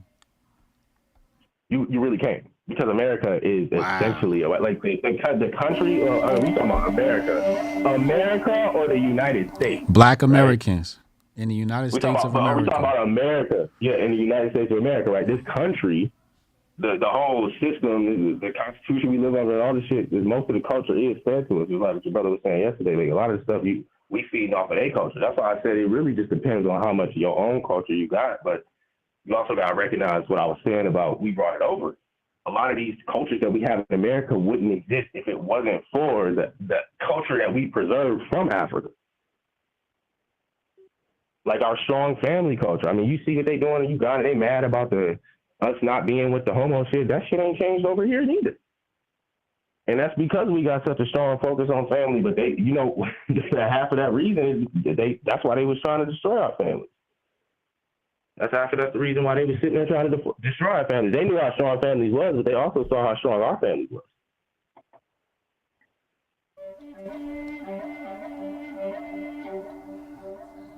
So I mean, it's really just a matter of perseverance. Like I think at the end of the day, Black culture in America is really just preserving as much as we can of African culture without fully assimilating into this system that we were kind of thrust into. Okay. Like, you know, taking it, like we actually do a good job of taking the best and moving it forward. You know, because that's the thing. If you look at any of these art forms we have too, right? A lot of them are about stream of consciousness. You know what stream of consciousness is? Like Langston Hughes, the poet. Like that kind of stuff is culture, right? That's a real culture. Poetry is real culture. Because it's not just like it takes a lot more than just, you know, rhyming words or just writing stuff to write poetry. And the messages in that poetry are what's really important. But a lot of that comes from stream of consciousness. That's actually one of our I think that's one of our most unique things is stream of consciousness. That's what inspired jazz. That's what inspired freestyle rap. All of those things. I mean, that's partly why we so good at talk. We good at talking. We good at communicating. Stream of consciousness. Yeah, stream of consciousness. I would say that's actually one of the main things I would say is a thing of, I would say that's American Black culture. You really, if you go back and you look at things where people talk about stream of consciousness, a lot of it will be based in America. American poets and American artists and American writers. With this stream of consciousness, kind of just letting it flow. You know, we can just let it rip and just go off. Just let it rip and go off. Yeah, we connected like that. When you connected spiritually like that, you know how you was talking about the other day, like, you know, being a seer, right? My mom been told me my whole life, I'm a seer. You know, we are seers. And you know, for real, like that might just be something that's unique to Black people too. Oh wow, here we go. Like we got a culture. We actually try to inspire a culture of seers. You know, we don't focus a lot on a lot of the stuff that the other cultures focus on. A lot of the time, we will focus more on spirituality and being like, you know, oneness. You know, Hotep. Yeah. We might not use the word, but you know how we got old phrases for stuff like that. You know, chill. It's part of why my name is Matadi. It's about relaxing. It's like chill in Japanese. You know, shit like that. You know, that's how we do. You know, we got our own version of parties, right? We call them? We changed the name. We call them kickbacks. Yeah. Because we ain't really worried about parties. We ain't got to do a bunch of extra stuff. It ain't a cookout. It's a kickback. Yeah. You can have a kickback every day if you want to. You can have a kickback every day if you want to, right? You ain't got to party. You know, I don't think that clubbing shit is Black culture or nothing like that. Kickbacks is Black culture for real. Talk about that. Black American culture, kickbacks. That's something right there. Hey, good points, bro. I appreciate you for the calling, man. Yeah, man. I ain't gonna hold you. You know, you been working hard. You gave me a lot to think about. I got a lot to think about. That's all I need from y'all. I just need y'all to keep inspiring thought, yo. Oh yeah, for sure. You always inspire thought, bro. I appreciate that, man. You have a great weekend, man, and enjoy the 4th. You too, bro. Hotep and Bill. Yeah, I'll be on Fox on the 4th. And then that Friday, the next Friday, the 14th, and then I'll be at Tim Pool on the 28th, debating somebody. I'm debating somebody on Tim Pool. I don't even know who I'm debating. I don't even give a damn. I'm not gonna study. I'm just gonna fucking be great, because that's what I do.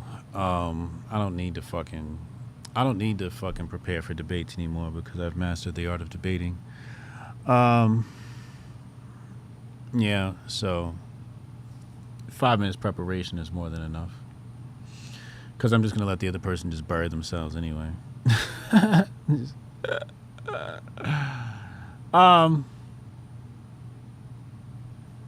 Damn. Some people ask me how they can support the channel. Head to the link in the description box below. 30% off. Plus 20% off, half off memberships right now. Try Master Focus. Help me help you. Get your brain pills. Y'all have a great weekend, man. I'll be back Monday, 2 p.m. for the Grift Report. Hotep and Bill.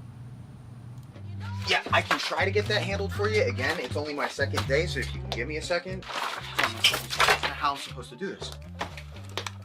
How the hell are we supposed to do this by 5 o'clock? I have no clue. Is that possible? Hey, do you have the password to...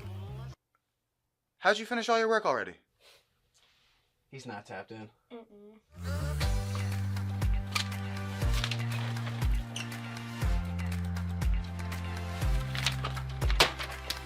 How'd you get that done so quick? They think they're gonna be able to budget that? It's money. That's money right there. You understand? You guys finished your work 6 hours early? He's not tapped in.